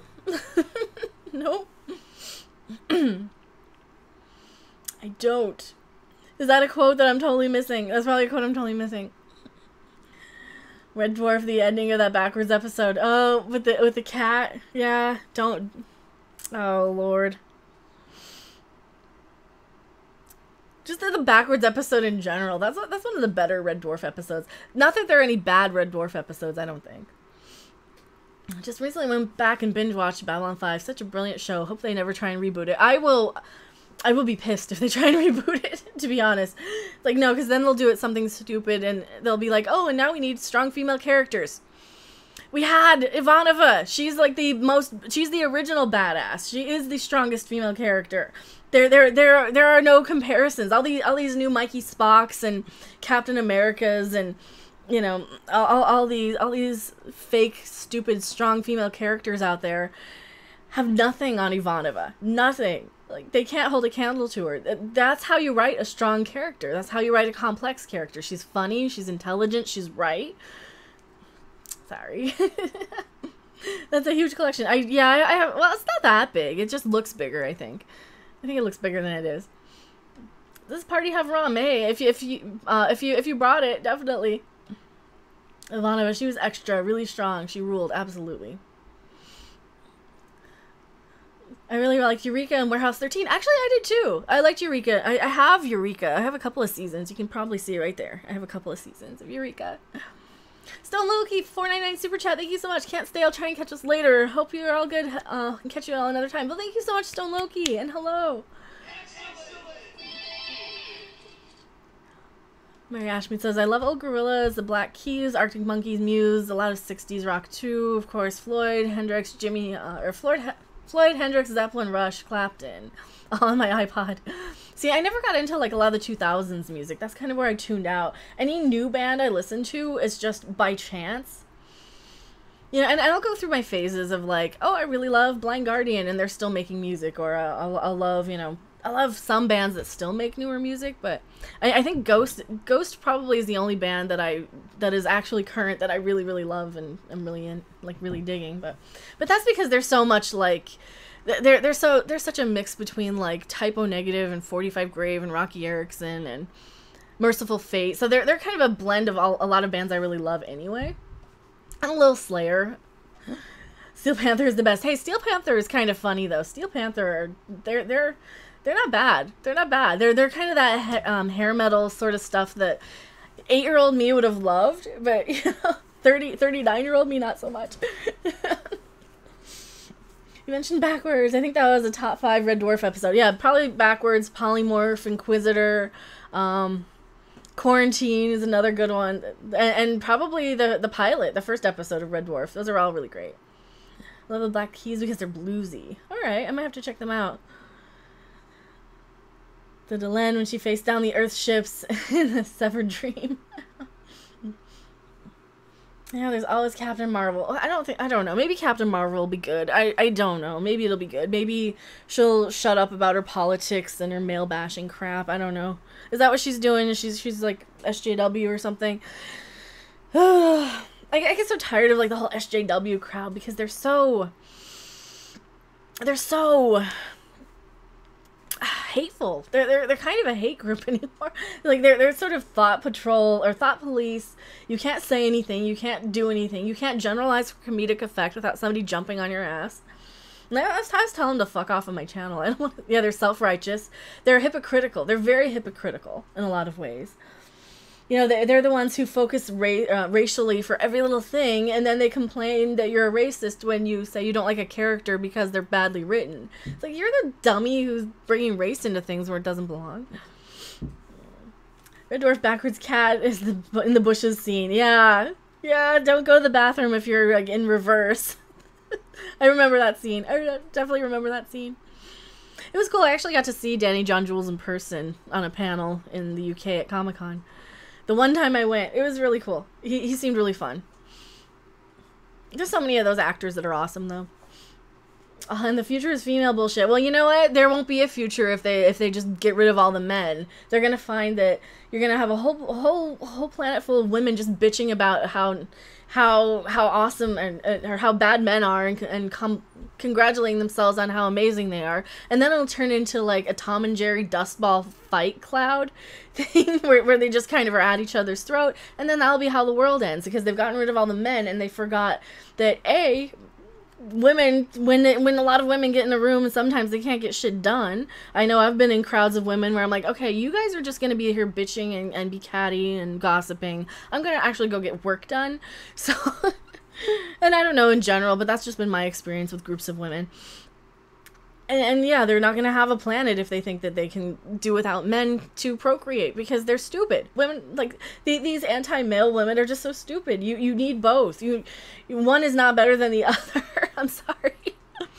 You kind of need a balance. That is why there are both. That's why there's two on the planet, people. I like Alison Brie's an actress, but I have trouble seeing her as what? She's gonna need to convince me as... Brie Larson's a good actress. But she's gonna need to convince me as Captain Marvel. The Puritans of our era. I know, it's crazy. They're exactly like the PMRC from my time. You know, they're the same people who wanted to censor music or video games, or, you know, the people who said if you play Dungeons and Dragons you're a Satanist, and we went through that with music too. Oh, you listen to Judas Priest, therefore you worship the devil, and they told their fans to commit suicide by putting backwards messages. No, they fucking didn't. No, they fucking didn't. And I was there listening to the trial live as it happened, and no, they did not. And it was stupid that it went to court. What moron takes something like that to court? You can't blame a band for your stupid asshole kid killing yourself. I'm sorry. It's a cruel thing, but if your kid's dumb enough to kill himself, then maybe you're the problem. Maybe you didn't pay attention to him. Maybe you didn't see any of the warning signs. Maybe he's got some severe depression issues because you weren't there to, like, notice it. Don't fucking blame the goddamn music. Gee, that's a 30-year-old rant. I'm sorry. That's easily a 30-year-old rant. I'm still pissed about that. I'm still pissed that they went and put Judas Priest on trial. Jennifer Zock, I miss playing D&D. Seraph needs people to play D&D with. I keep trying to tell him, like, form something on Discord. Get people to play D&D with you. Or No Man's Sky. Seraph has been, like, saying he really wants people to play No Man's Sky with him. So if anyone wants to play No Man's Sky with him. Yes, Iron Maiden. I do kind of prefer Maiden to Judas Priest anymore. But man, I love them both. The planet will belong to the spiders. The problem with what's happening in the last 4 years is, like, they've forgotten that the audience is who is in charge. Absolutely. Absolutely. There's no good comedy anymore. No, there's not. Like, you could never get away with Blazing Saddles nowadays, or Richard Pryor. I'm surprised they allow stuff like Chris Rock. I'm surprised they're not out there going, oh my god, all your stuff is all racist. But no, I guess it's acceptable because it's racist against white people, and white people are the devil, apparently. White people are less than crap, and if you're a white person who's born with a penis, then just fuck you, apparently, according to these SJWs. And it's so stupid. Like, don't they understand anything? Don't they understand that you don't You don't you don't solve anything by oppressing a group of people. You don't fix, formerly oppressed groups by oppressing anybody else. That is not how true equality works. Hello, what is new to the channel? Are you new to the channel? Well, thank you so much. Arcady, well, welcome if you're brand new to the channel. Hopefully you're coming in through knowing that the whole Geeks and Gamers and High Council and Tribunal sort of families of channels.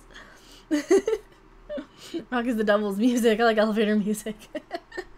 I like them both. Sometimes the elevator music's kind of cute too. You just got to be in the right mood for it. The only way four-sided dice can be truly offensive if they are left on the floor and it ends up on your bare foot. Or Legos too. Who's on the tribunal? It is myself, Doomcock. Doomcock's kind of the head. He's like the judge. He's the leader. Because Doomcock is sort of a cult leader with all of us. Myself, Gary from Nerdrotic, and Tom from Midnight's Edge After Dark. Those are the tribunal people. I don't know why I'm on there. I really don't, but apparently people like me and people want to hear what I have to say, so. Versus the beta males. Yeah. Oh, versus the beta males, though. Those guys are perfection. Well, sometimes kind of the beta male sort of types are the ones who are like, yes, white males need to be dealt with. You're a white male, though. Are you really that dumb? Subscribe, you're awesome. Check your art says hello. Well, hello, David Erickson. Welcome. When is that? Probably, we don't know. We were thinking like every 2 weeks or something. That's definitely in Doomcock's, like, it's the ball's in his court on that one because he's probably the busiest of any of us. Like, I can really easily, like, drop something. I can make a plan change at the drop of a hat. There's rarely anything I have scheduled that I can kind of, except for maybe the Babylon 5 Sunday afternoon watch parties. That's the only real solid schedule thing I have. And then the Midnight's Edge After Dark Ladies Night that I do over on Tom's channel, Midnight's Edge After Dark with Ren from Ren Rants. And sometimes Doomcock is on that too. So that's the only thing that, like, I really have set in stone right now. But yeah, it's kind of revolves around Doomcock's schedule because he works harder than any of us, I think. Dealt with, is that a euphemism? Yeah, I think so. Just don't drop a D4 on the floor. I missed that the other night. I'm so sorry. Well, and we try and do them not so late because I know a lot of people watch from the UK, and we're all really pretty much Anglophiles over there. We want to kind of please the Brits. We want to please the Americans. I know I like catering to my Brits, and I like catering to my Americans too. Doomcock's a hustler. He kind of is. He's out there. He makes the videos. He makes the appearances. He's definitely a rock star, man. He's a rock star, and I am surprised he doesn't have 10,000 subs already. Like when I saw his channel for the first time, and he only had like 200 subs. Like, I'm like, dude, how? Oh, he's only been on for a month. How does he only have 200 subs? Like, what the crap? Oh, he has like one video and he's been on for a month. That's why. Doomcock 2020, why vote for the lesser evil? I know. I like being catered to. Well, thank you. Thank you for allowing me to cater to you guys. I like catering to you guys. I've been watching Deep Space Nine and I love that show. Yeah, Deep Space Nine is great. I love Deep Space Nine. I have Deep Space Nine behind, where is it? Oh, that's Voyager. Deep Space Nine you can kind of see up there. One of these days I'll finish the shelf tour. Look at the collection behind you. I'm thinking of still in my collection. Love Get Smart. Maybe. There's a few, like the Laugh-In set I need to put up. But that's the thing. Do I alphabetize it under L for Laugh-In or R for Rowan and Martin's Laugh-In? I'm thinking R. I'm thinking R because I think it's going to drive me nuts, like with my OCD, to not title it as Rowan and Martin's Laugh-In, but... Doomcock was a pro from the get-go. Oh yeah, that guy's a writer anyway. He's a performer. He's an actor. He's a pro. He's definitely a pro. The spaghetti and a lemon mineral water. Yeah, spaghetti sounds good for dinner. Play the original D&D and D. Oh wow, I don't know any of those. Well, there's a Stargate RPG. I know there's like a Babylon 5 sort of RPG. I never got into RPGs though myself. I kind of need the computer to keep track of stuff for me. The Arcady, I think Kira is my favorite female character. Have you seen Babylon 5 by chance? If you like Kira on Deep Space Nine and have not seen Ivanova on Babylon 5, I think you would be pleasantly surprised. Because I prefer Ivanova to pretty much any female character, but I love Major Kira. I've actually been compared to her a little bit here and there. Maybe because I'm bitchy. I think because I'm bitchy. Doomcock is a sneaky supervillain. He appears as a kind and concerned person and entertains people. This is why he gathers more minions than he otherwise would. Very subtle and effective methods. No, I think he genuinely cares, though. Doomcock could be on TV. He could have like an Adult Swim sort of show. Absolutely. There's no reason he couldn't have an Adult Swim show. No reason. He is 10 times funnier than anything on that. And there's a lot of shows that people love on Adult Swim, but he's way funnier than any of that. My first impression of him was I'm watching Space Ghost Coast to Coast, only like a sci-fi mad scientist version of Space Ghost Coast to Coast. You got like a supervillain, mad scientist sort of guy, and you've got an eldritch god in a containment field. Like, yeah, he should be on. He should be on like a show. He needs a show. Have you seen Star Hike? I have not. Was Kira the Bajoran woman? Yes, she was. Yeah, I highly recommend B5. B5 is amazing. And if you guys just want to hang out and talk B5 trivia, Saturday or Sunday afternoons, my channel, we do Babylon 5 watch parties. Absolutely. DS9 was the STD of its time. To some of us, I don't think so. I don't think DS9 was the STD. I think people forget that people weren't enraged by DS9. I think people were just kind of like, I don't know if I want to watch it. It was never people making long ranting, raving videos or having bitch fests. You know, it was, you know, I was around for that. I remember when Deep Space Nine premiered, and I remember thinking, I don't know, it's not that great as it aired, because I didn't watch it in order. I was watching it episodic here and there, and going back and on the rewatch, I really loved Deep Space Nine. But it was never one of those shows that I was raging over. It was never something I hated. And even Enterprise. Like, I didn't like Enterprise that much for a while with the Xindi story arc. I never raged about it. I never yelled and screamed and complained how terrible it was. There was never any characters that I never felt didn't belong in Star Trek. And for Discovery, none of those characters hardly belong in Star Trek. They're not Star Trek characters. Most of them aren't. You get a few here and there that are, but... Bye, chat. Thank you for being here, Richard the Hutt. It's great to hang out with you. I have an appointment to go to. Well, thank you for being here. Doomcock cracks me every time I watch a stream. Well, that's because he's a performer. He is such a performer. And hello. Hello, Damagini. Hopefully I said it right this time. I'm trying to remember how to say it. Angry Doomcock says stuff that makes me laugh for weeks after. Yeah, absolutely. Dude, like, his rants are kind of epic. I really... If you guys haven't checked out his Patreon, he has some early rant stuff from way back when he would just do live watches of Star Trek Discovery, and some of those rants were pretty epic, so... Yeah. I'm so tired of prequels and reboots, me too. Exactly, DS9 wasn't hated, we were just saturated. I think so. Chris says, I always gave DS9 a hard time when it came out because I was a huge Babylon 5 fan, and always said they stole the premise from them. Yeah, that too, I kind of gave him a hard time, but it's its own show. It's still pretty good.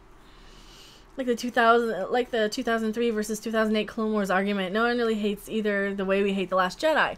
Yeah, exactly. No one hates any of that the way we hated, and the way we complain about this new stuff. And then I always hear people who are like, oh my god, the movie The Last Jedi came out 5 months ago and you guys are still bitching. Yeah, we still talk about Star Wars, those too, and Return of the Jedi, and Empire Strikes Back, and I'm so old, I still call A New Hope Star Wars. You know, that's how old I am. Your Cthulhu is really big, mine are way smaller. Well, mine is actual Harvey size, but I have one of the smaller ones too. I have a couple of them back there. Mine is actual, like, the thing people don't realize about Harvey is he's like a giant eldritch god, so...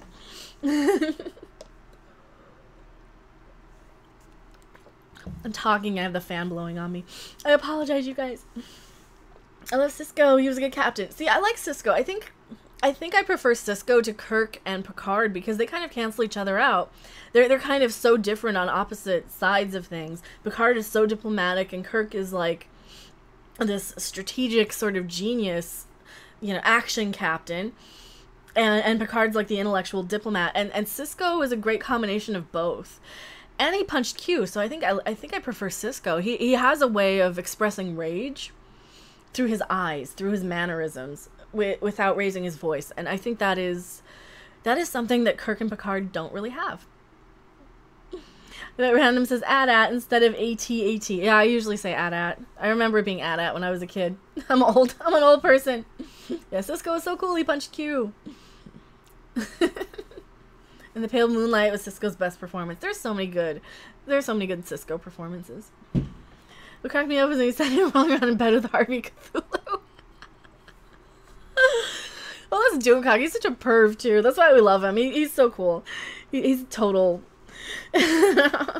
Obligatory Palpatine did nothing wrong statement. Hello, Nerdrotic channel. I see you lurking. Also, subscribe to Nerdrotic. You see them in the chat. They have a wrench, so you can click on them easier. No obligation to use it. It's just so they can highlight you easier. Cisco also had the Defiant. Well, Worf ended up living in the damn Defiant, so I kind of consider the Defiant Worf's ship. Cisco is wise. Cisco was wise. I don't know how Harvey Cthulhu smelled. Yeah. Some people just don't have a filter, and it's great. That's one of the things that makes him so entertaining. He doesn't have the filter, and I think sometimes it's easy to kind of play off of a lot of that because I can just kind of. I can just sort of not censor myself, because a lot of the times with YouTube I do censor myself still, and I've been trying not to do that because I think you guys enjoy it when I just go unfiltered. So I've been trying to do that, but for years when I was having like the 10-year-old kids show up and tell me, oh my god, you swore, you said crap, you said the C word. I'm like, I didn't say cunt, I said crap.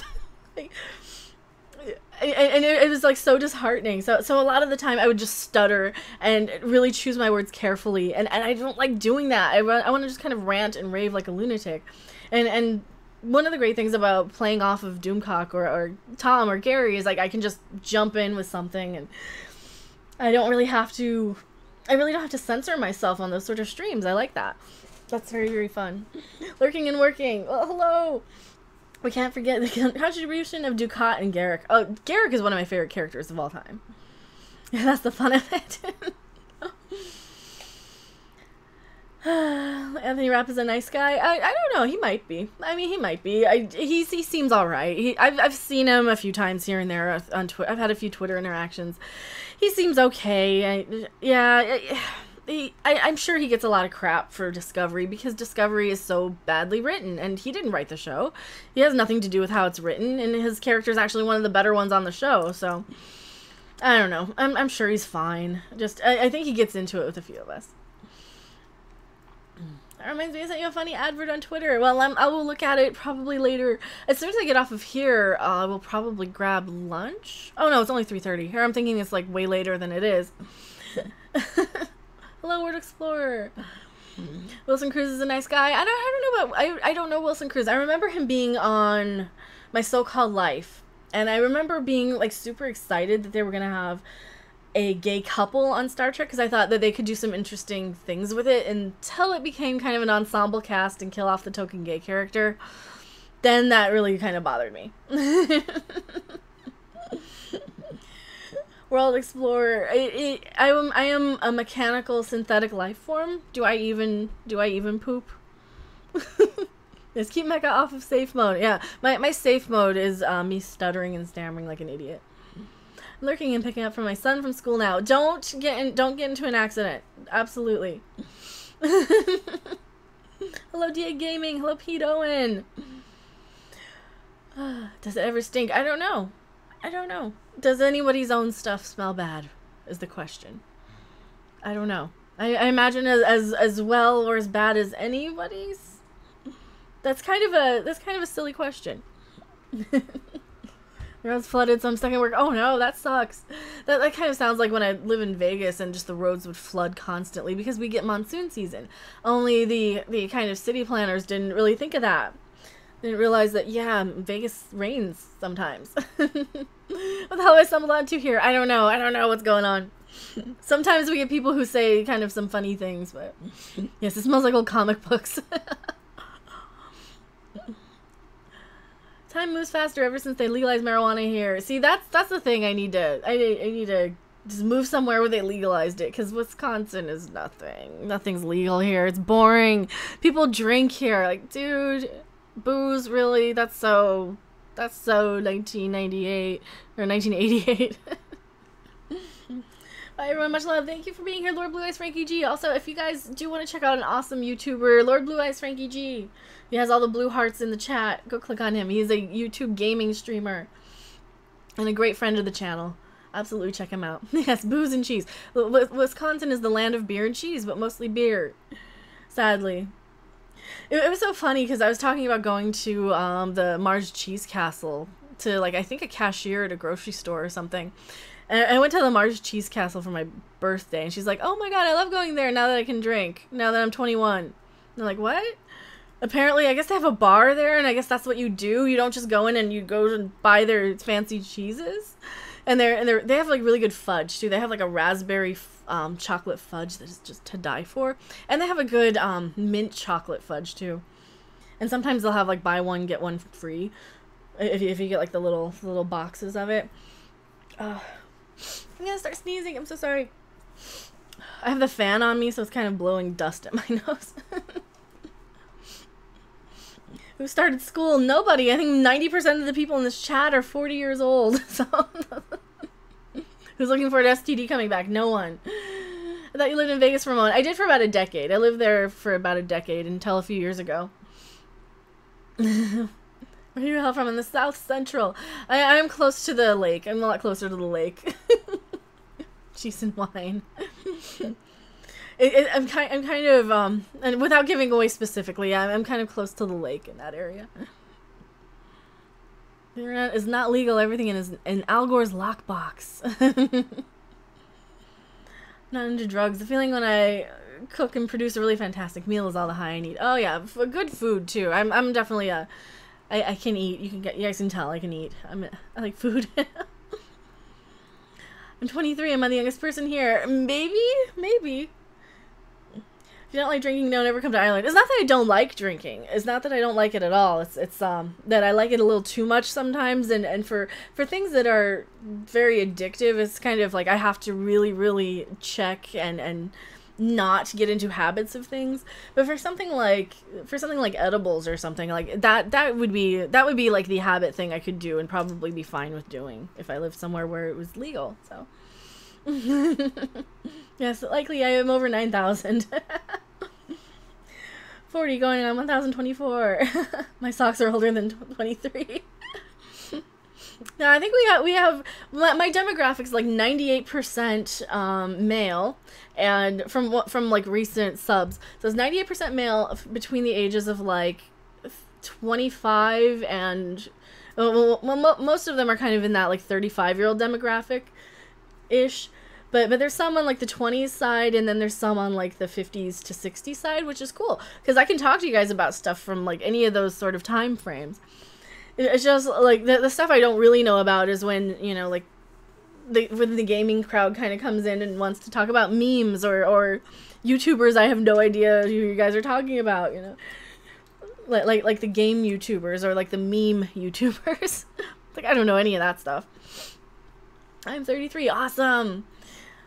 Hello, Dalvin Da Silva. Welcome. I hope I'm saying your name right. Look at in my 30s here and female. Well, welcome. Trek fans are mostly male. I think so too, and I don't think there's anything wrong with catering to a specific demographic. I mean, put your 100% into that demographic that shows up and buys your product or watches your YouTube channel. You know, you wouldn't want me to have a whole demographic of like people coming in for, you know, clothes trying on sessions or makeup tutorials, because that would alienate the people who want to talk about Star Trek, Star Wars, you know, movies, 80s stuff, music. Like there are so many like geek pop culture things I can talk to you guys about. I mean, it would be like as off-putting if I started talking about sports or something. Lady never tells. Well, I'm a bear, not a lady. I always get those two confused. Do an age poll. We could do an age poll. 47, 48 in October. Well, happy birthday, Alan Sparks. Happy early birthday. Mikey Spock is a wonderful role model. No.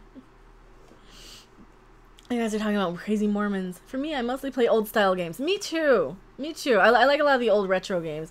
When I play games, I probably, God, hopefully I have time to play Red Dead 2 when that comes out. I really need to. And by then, I'll actually probably have the money to do so. So, and that's all to you guys. That's absolutely you guys. Why I have, well, like why I will be buying Red Dead 2.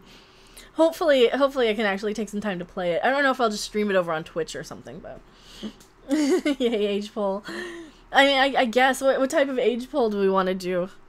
And I'm going to have to reset my poll thing, too. Yeah.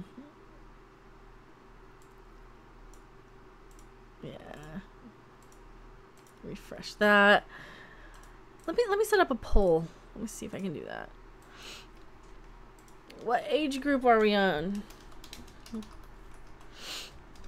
Let's see. Under 18. 18 to 24. I'm trying. 24 to 35 maybe. 35 to 40 or to 45 or over 45. I guess that's a good one. And we're gonna do 7 minutes poll. Start the poll. And to vote is !1. What is mine? I guess I'm in the old person. I guess I'm option 4. I guess I'm on this one. So hopefully, did it show up? Did it show up? Yes, it did. Age group.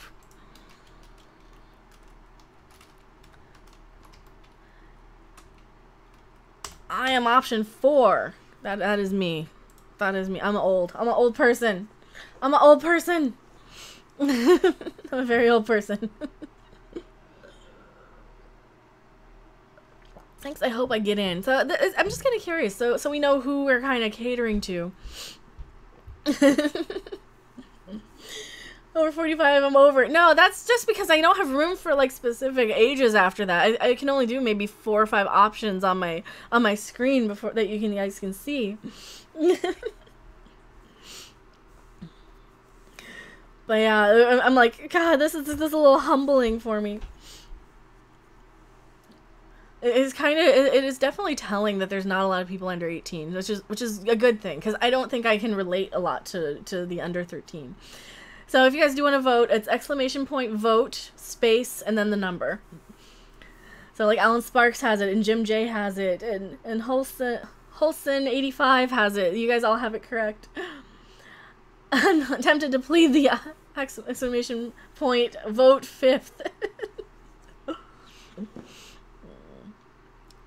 Sarah, if you were not 3, you were not 24 to 35, you're voting wrong. I know how old you are. You're older than me. You're wrong. You picked the wrong option.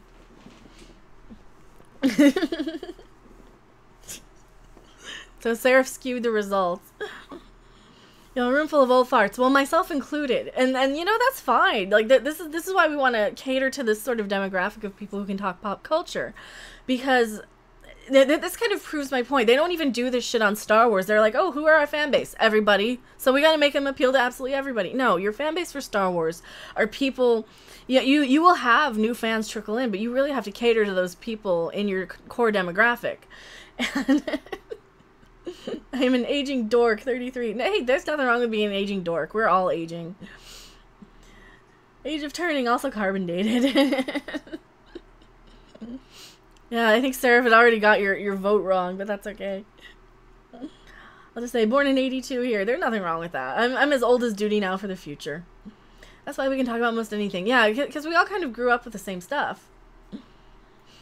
I grew up with a lot of the 32-bit games and also 16-bit. Yeah, I was poor, so I didn't have, like, the Nintendo, but I had other game consoles. And then by the time PlayStation came out, I did have the PlayStation. Another age than the alternative. Be a dumb kid? Yeah. Then be dumb forever. I don't want to be dumb and like... Well, of course, I would love to just have my brain and my body at like 15. I think it'd be great. Of course, they didn't make my hair dye back then, so I'd have to figure out something. And I'd probably be pretty unhappy with my hair at 15. It's not the years, it's the mileage. That's true. That's true. I grew up with the prequels, which got me into the EU, which has kept me around during this Lucasfilm shit show. Yeah, people even who grew up with the prequels don't like Last Jedi. Like, they really screwed the pooch with that one for sure. But yeah, this result here is exactly what my demographic was saying, pretty much, that like everybody's kind of in these two sort of demographics for the most part, and there's a little bit of the trail over, and not trail over, but this voting will stop to the light, so I don't have a lot of time. That's okay. No worries. No worries. No worries. It's about Tide anyway. We kind of know it's about Tide. I'm honestly tired of Star Wars. Me too. Me too. I'm a little tired of Star Wars for sure. Star Wars to me is it needs to be an event. It needs to be something special. And if they're not going to treat it like that, and they're just going to treat it like a movie that they crap out every year, then I can't get super excited for it. Yes, I'm for 18 to 80. Hopefully. What is a 60-year-old guy doing watching this stuff? I don't know. I'm cute and I talk about stuff like Get Smart and I can talk 60s TV. I can talk music. I can talk all that stuff. There's no reason a 60-year-old person can't watch. In my lifetime, there's never been a good Star Wars movie. That's sad. That is sad. I mean, I have been alive for 2 of the original trilogy movies, and yeah, one of them is really, really good. One of them is pretty good. But yeah, I was only alive for one good Star Wars movie. Like Get Smart, I thought was the only one. I have the whole box set. I love Get Smart. I don't know if I still have it. I had the book for it too. Vanilla parking lot, but not the Alpha Beta parking lot.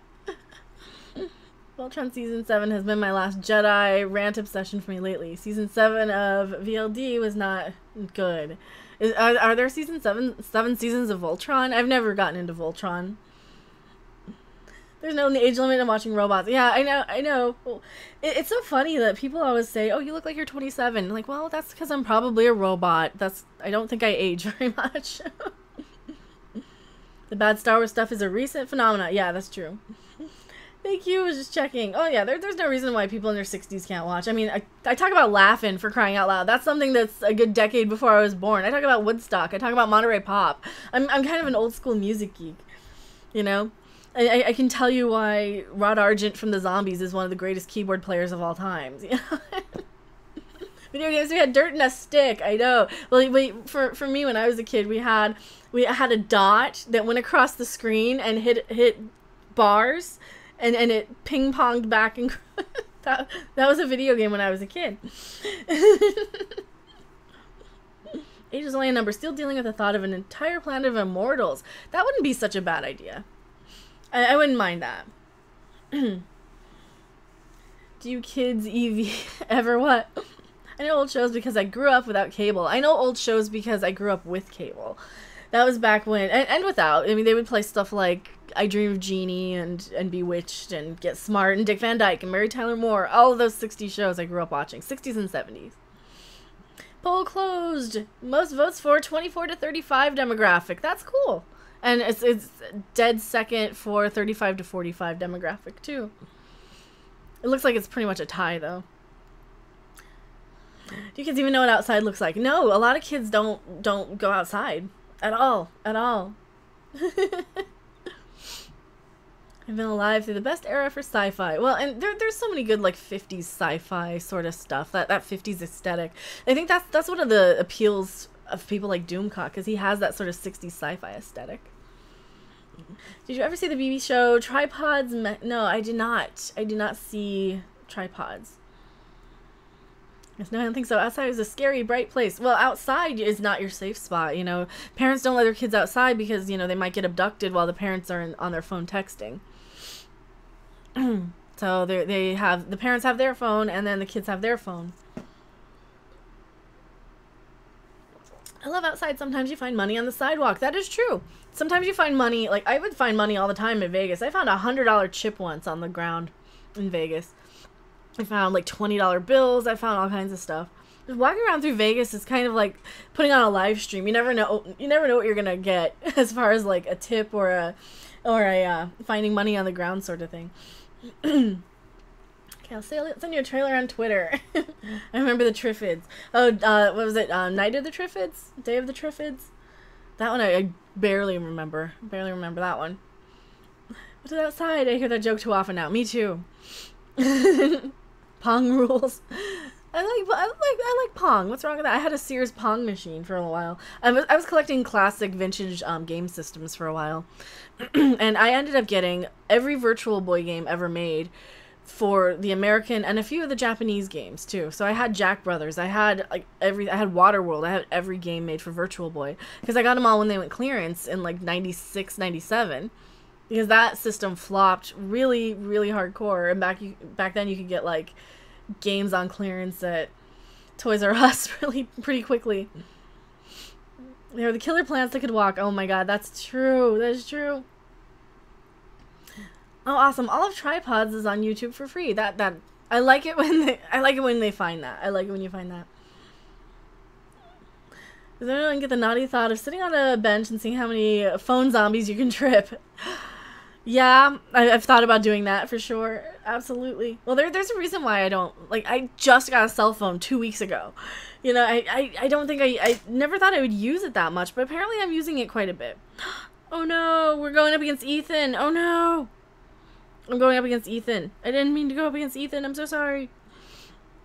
So he's another awesome streamer over here. If you guys don't watch Ethan Van Sciver, I'm sure you all watch him though. You guys probably know more about him than I do. For me, he's like that funny guy who makes the funny songs, but for like his fans, he's like, oh my god, he's the guy who draws Green Lantern.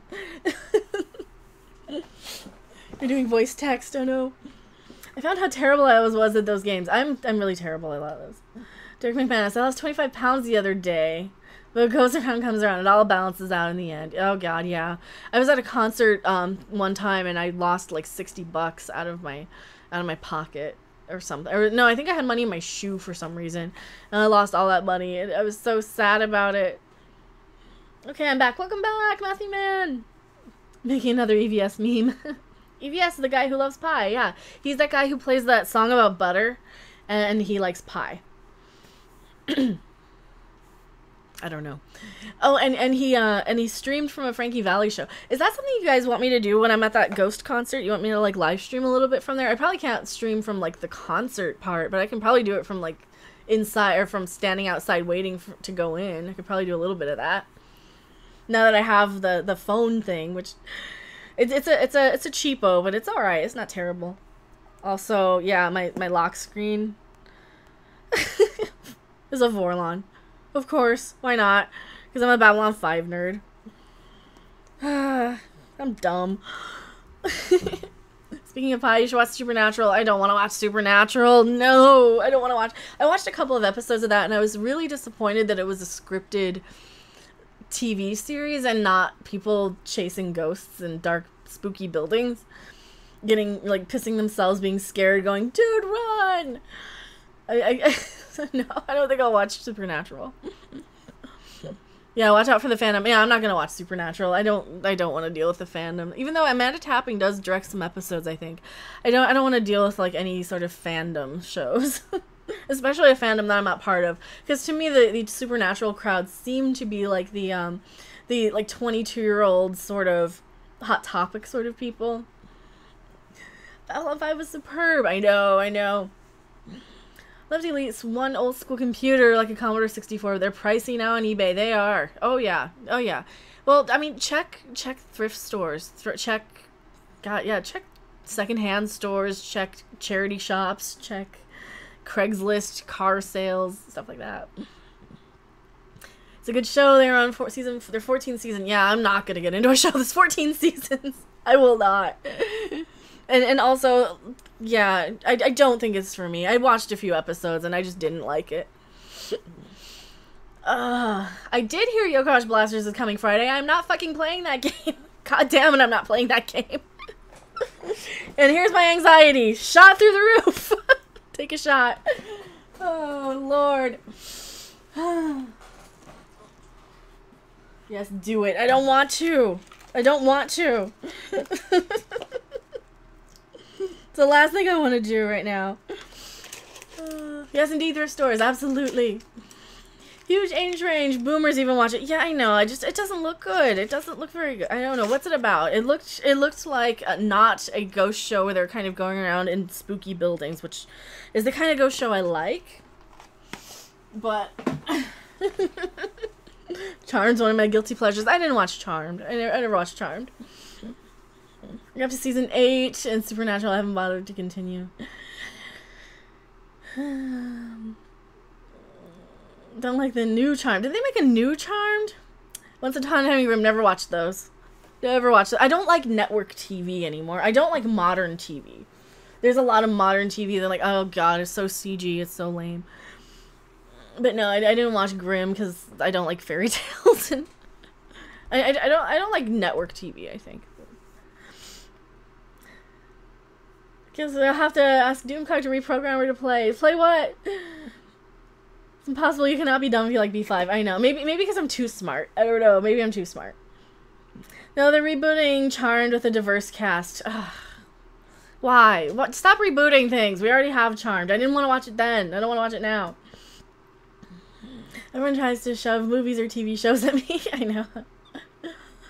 Yeah, reboot it with a non-white cast replacing the original whites. It doesn't matter what color of skin people were. They were playing witches. Who cares? Like, I think for me the point is just don't reboot it. We already have Charmed. We don't need to reboot it. You don't need to appeal to this new crowd. You know, you want to make something new for a new crowd. Make a TV series out of the Miss Peregrine books, or make a TV series out of, you know, anything. They're not going to do it though. There's a million of these book series that they could make TV shows out of. Make a TV show out of the Merciless series. You know, don't try. Stop rebooting this old stuff. Go scan the YA novel section. There's a million books there. Take your pick. Hello, I don't know how to say your name, but hello with a Kung Fu Panda avatar. Derek McManus says, my neighbor Nicola seen ghosts a few days ago, but she was in The Horrors of Drink. That was funny listening to her. White means ethnically European. Yeah, that's true. I love the original Charm, but I have no interest in the reboot. Blue Cat says.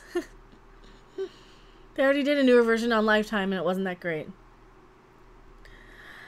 Any thoughts on Henry Cavill being cast as Geralt from The Witcher? Henry Cavill isn't the greatest actor, in my opinion. He was okay as Napoleon Solo from Man from U.N.C.L.E., but I'm probably the only person who actually didn't hate that Man from U.N.C.L.E. movie and thought it was okay, but it was also super unnecessary. I don't know. Make a series out of Ursula Le Guin's The Dungeon. I mean, I guess. I don't know anything about it, but I mean, I'd rather have them make series about things I don't know anything about than continually bringing all these comic book series. Like, I don't want to watch TV anymore because it's all comic book shows. And I'm not a superhero fan. I'm not a comic book fan. The last comic books I really, really went out of my way to collect were the EC horror reprints, but I don't watch TV anymore. I'm watching Your Good Self now. Well, thank you. The Tudors and Dracula. I've seen. Well, I have a couple of seasons of The Tudors on my shelf. I haven't watched it yet. Dracula. Did they make a TV series of Dracula? Like which Dracula? I am a huge Dracula fan from, yeah, like the Bela Lugosi era, and I even like Christopher Lee as Dracula quite a bit. He's my second favorite Dracula. I like Gary Oldman as Dracula too. That movie kind of has some connection to me though. There's some cool stuff that I associate Bram Stoker's Dracula with. So. Craft was alright. Fairuza Balk gave me happy pants. The problem with The Craft is that you had so many of these little wannabe Wiccans popping out of the woodwork because of that movie, and to me, a lot of the people who kind of jumped on the Wiccan bandwagon because of that are kind of like the Star Wars people who jump on Star Wars bandwagons, or because it's popular and trendy, not because they actually are interested in things. But Jonathan Rhys Meyers Dracula. I didn't know that there was a John Rhys Meyers Dracula. Is that like a show? Give me a $300 million Dragon Ball. No? So, fun fact, I thought until like 2 years ago that Dragon Ball Z was actually called Dragon Balls.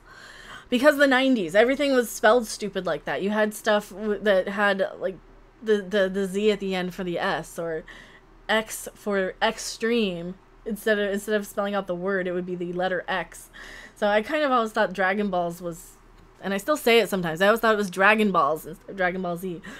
But that's fine, because that's actually not a show I ever care about watching, so. They're making a Naruto movie? Oh god, why?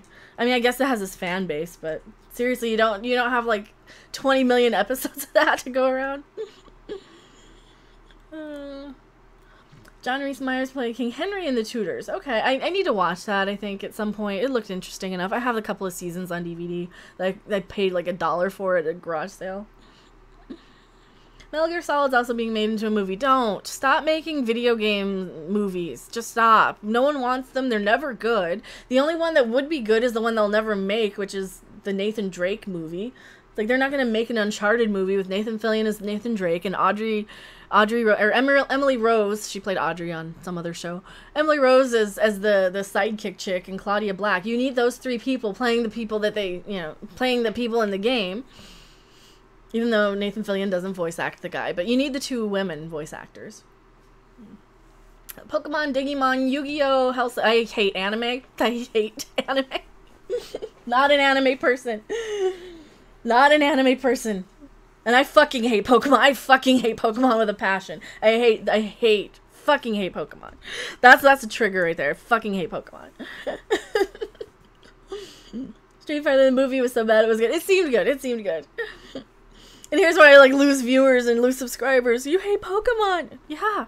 Yeah. And that's kind of the problem with liking one game that's kind of similar to Pokemon. And when you fucking hate Pokemon the way I do, you're gonna get really pissed off a lot of people, so that's why I had to change my channel format. Pikachu, you triggered yet? A little bit. Bob Odenkirk in Star Trek as a captain. That'd be cool. I like Bob Odenkirk quite a bit. I never got the appeal of Pokemon myself. It is kind of the equivalent of giving kids like a stack of coloring books, and saying, here, go and hunt Pokemon for days, for hours on end. And then they're never satisfied. They have to trade with each other. That's why I have a no trading rule in my chat, because they get into chat rooms on YouTube channels, and they're so demandy. They're like, trade me this thing, trade me the Pokemon. No, I'm not even playing that game. Fuck off. It's like, I'm playing Terraria. I can't stop what I'm doing to give you a Pokemon. I don't even play Pokemon. Same thing with Yokai Watch, too. The fan base is just as toxic, and it kind of makes me hate the franchise. That's why I had to get it off my channel. But used to watch the cartoon, never played the game. I was like 19 when I was engaged when Pokemon came out in America. Okay, do you hate Mortal Kombat? No, Mortal Kombat's fine. I don't really love the game or anything, but I don't hate it. It's a fighting game, and I'm not good at fighting games. It's too childish for me. Pokemon Apocalypse. Tagging used to make fun of it. You are the most I am. Nicole Kennison says. Is that good or bad? I don't know. My brother-in-law goes looking for Pokemon on his phone. Oh, I tried that for a bit, and it was trendy. I did try it, because it was something to do to go out for a walk and get some exercise, but the Pokemon Go craze. Everybody, like, the 50-year-old secretaries that work downtown, like, are out hunting Pokemon. It was, everybody was doing that. Everyone was playing Pokemon Go for, like, a week. Trade me I don't know what that is. A gooey duck. I can't find a name. Well, gooey duck is like a giant clam that looks like a giant dick. They're kind of weird. Series of Unfortunate Events, the old and new. I've never watched either. I don't like fantasy that much. Like, hardly at all. Like, Legend I really hate. And so many of those, like, trendy things I don't really like if it's super trendy. It's like, don't tell somebody, but I never read Lovecraft. Battlestar Galactica old and new. Actually, I like Battlestar Galactica old and new. I grew up with Battlestar Galactica, like the original series. I love the sounds of the Cylons and there's a parody right there. Make the sounds of Cylons, sort of. Oh god, that's such a parody. I need to maybe I should team up with like Doomcock and maybe Gary. We could like pound out some sort of parody. I know Tom can play guitar too. We could totally do that. We could make that happen. Sound of Cylons. Write it down. Trademark me. Copyright me right now. But no, I like the new Battlestar Galactica quite a bit too. Buck Rogers. It never aired when I was a kid. Babylon or Battlestar Galactica aired when I was really little. Buck Rogers, I think I just missed it by a couple of years. My hair looks like the Wendy's girl or ketchup. Well, it should. Actually, the Wendy's girl shouldn't look this bright red. It should look more like cherry soda. Or Technicolor blood. I was kind of going for like the Technicolor blood look like on Suspiria. Original, real Suspiria. Oh no, Legend or Lovecraft, for shame. Well, it's not so much, it's more that I just haven't gotten around to it. I missed the trendiness. I was completely offline. Like, I didn't know any internet stuff. I didn't have the internet, basically, for, like, between probably 2004 and 2000, and even then before then I wasn't super huge into computers or the internet. So from like 2004 to maybe 2012 or 13. So I missed like the Wilhelm scream, the early days of YouTube, the Lovecraft love, I guess that was one of it, the spaghetti monster stuff, like all the memes I missed. And there's a lot of stuff like all the trends, all the trendy crap, like Lovecraft, I think really blew up around then too. The whole Cthulhu is a thing now. Oh god, really? So here we go. Anne Rice novel's still a better love story than Twilight. Anne Rice wasn't. I mean, they're okay. I didn't mind Interview with the Vampire. That's the only one I didn't read any of her books, but I saw that movie. It was alright. Tooncock hates Tweaky. That's weird. That's forgivable. What's forgivable? Oh no. My friends and I called the original cattle car ex Galactica.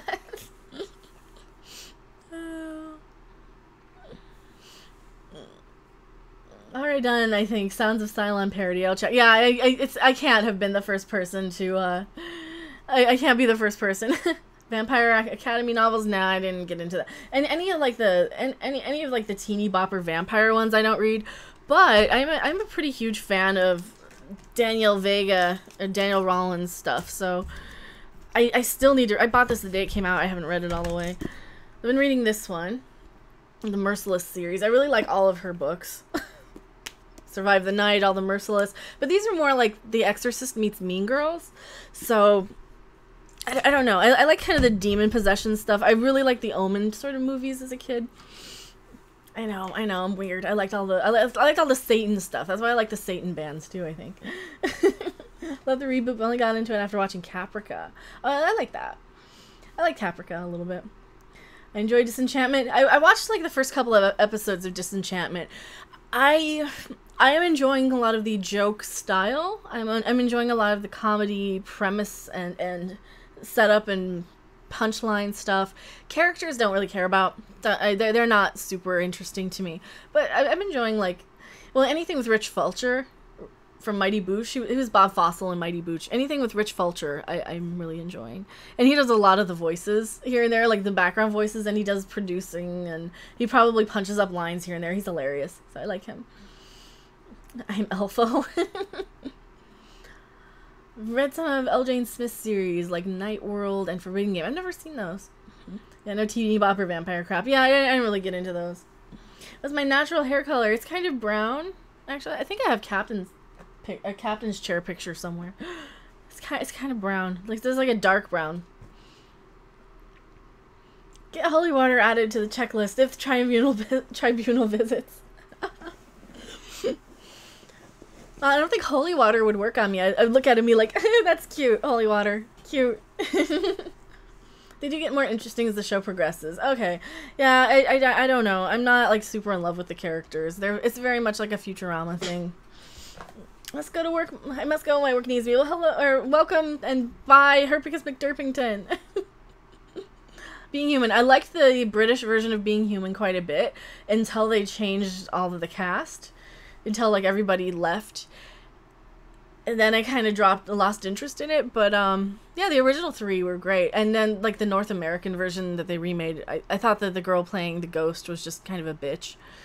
The werewolf was good. I liked him. The vampire looked too fugly for my taste for a vampire. Like, vampires have to be hot. And the vampire in the Canadian version of Being Human was not hot. The vampire in the British one was, but I think he was an Irish guy, so yeah, they're naturally, like, Irish, Scottish sort of guys are naturally more aesthetically pleasing to me anyway. So he was a lot better to look at than weird kind of... The guy had a weird Franken face. He was very chunky headed. And that's such a bad nitpick, but you know, like the ghost Annie was so sweet on the British version of Being Human. And she was really genuinely likable, and you felt sorry for her, and you felt a lot of compassion. And the girl in the North American version was just kind of... She came across very bitchy. I just didn't like her that much. Well, water make you rust? I don't think so. I think I'm waterproof. I don't know. I mean, I've taken showers before, so I'm pretty sure I'm waterproof. You like Paranormal Activity and Hereditary horror movies in The Grudge? The Grudge looks stupid. I think I saw The Grudge with riff tracks. It was kind of dumb. The Purge, like, okay, I haven't seen The Purge. What's the other one? Hereditary? I haven't seen Hereditary. Paranormal Activity movies are exactly what they are. They're kind of okay background horror movie sort of things. They're definitely, like, if I were a teenager, I'd probably like them a lot more. They're not bad. They're not bad. They're not good, though, either, by any means. They're watchable. I have such a soft spot for no-budget horror movies, though. What do you think of Doctor Who? I love old Doctor Who. Absolutely love old Doctor Who. I grew up with like Tom Baker and Peter Davison, and Sylvester McCoy was current when I was a kid. So I only like the UK version of Being Human. Yes. Oh yeah, the vampire in the BBC version was gorgeous. Oh yeah, he was gorgeous. He was beautiful. I don't know. I don't often lust after men on shows, but you know, he was definitely some eye candy for sure. The US version was crap. It wasn't the same. No. Love Red Dwarf. We do talk quite a lot about Red Dwarf. We do quite... I need to maybe flip it around so you guys can see it. So you can see it a little better. We do talk quite a lot about Red Dwarf. Red Dwarf is kind of the mascot of the series. Here. One of my bots, actually. Hopefully it'll pop up here. Is Starbug. So... my random bot. I know. A robot with a bot of her own, I guess. We do love Red Dwarf here. Red Dwarf is kind of our mascot series, I think. And Babylon 5. Red Dwarf and Babylon 5 are definitely mascot series of the channel. I love Star Trek. I love talking about Star Trek too, but like Red Dwarf and Babylon 5 just have so much more of a passion for me sometimes. Channel 54 in the Bay Area had all those cool shows from the BBC. We had PBS always aired the BBC shows. Yes, Tom Baker was also my favorite Doctor Who. Tom Baker is so good. Like, Tom Baker... And you also had so many good writers back then when Tom Baker was on. I mean, you had Douglas Adams writing for Doctor Who back then. And Douglas Adams, in case you guys don't know, was kind of one of the best British sci-fi authors ever. For our youngling, adieu. Oh, thank you so much, Chris. $3.99 Canadian. And I guess I should applaud. Applause for super chats, not waves. My wiring's crossed right now. But thank you so much, $3.99 super chat. Watch Red Dwarf from the very beginning. Oh yeah, Red Dwarf was great. I didn't watch it as it aired, but I definitely watched it in retrospect. I love Douglas Adams. Absolutely. Douglas Adams is great too. Douglas Adams is definitely where a lot of my name stuff comes from. Like randoms from Douglas Adams. 42 from Douglas Adams. Predator and Species. I saw Predator 2 in the theater when I was a kid. Predator 1's a better movie. Species I don't really remember much of. Really not much of. That's the one with Natasha Henstridge naked and pool sex. Pool sex, I think. I don't know. 42, mine is from the same. It's a good number. It is a good number. People always know what it means. The Rimmer experience. Like Rimmer World. Man, maybe we need some sort of Red Dwarf sort of graphics for like channel watermarks and for badges. Something Red Dwarf inspired. Some of the gamers that I watch a lot are really super into Red Dwarf. Python and Chippy Gaming, they play Terraria. When I do watch gaming streams, I do watch them. So they're not streamers, they're more... But they also do a lot of like Red Dwarf and Doctor Who references. They're also British, so of course I'm going to watch the Brits. We love our Brits here on the channel. We're definitely an Anglophile loving... British loving sort of channel. Do you celebrate holiday? Not so much. It's kind of a pain in the butt. It's kind of a pain in the butt. I'm kind of a stick in the mud. I don't do cosplay. I don't go to have fun. I don't do fun things. You're watching TOS and TNG regularly. Both were on 44 in San Francisco back to back. That is cool. When I was a teenager, I would stay up until 5 in the morning to watch TOS because it aired at like 5 in the morning. And of course Voyager was on. I'd watch Voyager back when I was in the 90s as a teen. Good, I am a Brit. That is perfect. Brits are very welcome here. I speak a little Brit. There are a few things. I mean, I only spent 2 weeks over there, so I can't say I'm an expert or anything, but I did grow up on enough British television to kind of have that sense of humor, I think. Probably why I like Terraria so much. All the best Terraria YouTubers are British. Absolutely, we love our Brits. British Pakistani here. That's cool, too. Hellraiser. Love Hellraiser. I watched Hellraiser when I was way too young for it. There's one of the necklaces I need. So, you guys saw my glaive, right? The people who made the glaive also make the Hellraiser puzzle box. Oh my god, this is the shirt I should be wearing the glaive with, because this is low cut enough for it. Probably put that on. I dropped my necklace box. So the same people who made this made a Hellraiser puzzle box necklace that I need to buy. I don't really have the money for it right now, but I probably will buy it next time. If you guys know what that's from, if you guys are brand new to the channel, you should know what this... Come on, focus! It doesn't want to focus. Focus. Focus. Focus. It doesn't want to focus. Oh, well, you saw it for a second. Love your glaive from Krull. Nightmare on Elm Street. Love Nightmare on Elm Street. I've got Freddy plushie right there. I've got Talking Freddy, too.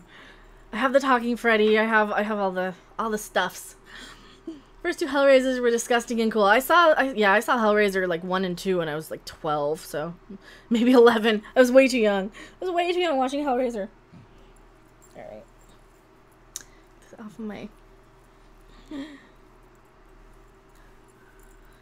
There we go. Hello, Zoogie! Yes, from Krull. The glaive. Yeah, this shirt actually might be low enough cut for it. A little bit, almost. It's almost low enough cut for the glaive. We gotta adjust a little there. It's almost low enough cut. I bought it on eBay. It's from a shop, Holly Go Frightly, from eBay. And they give you a little box. And okay, now it focuses. Thanks so much for focusing now. It's actually pretty big. It's a lot bigger than it seems.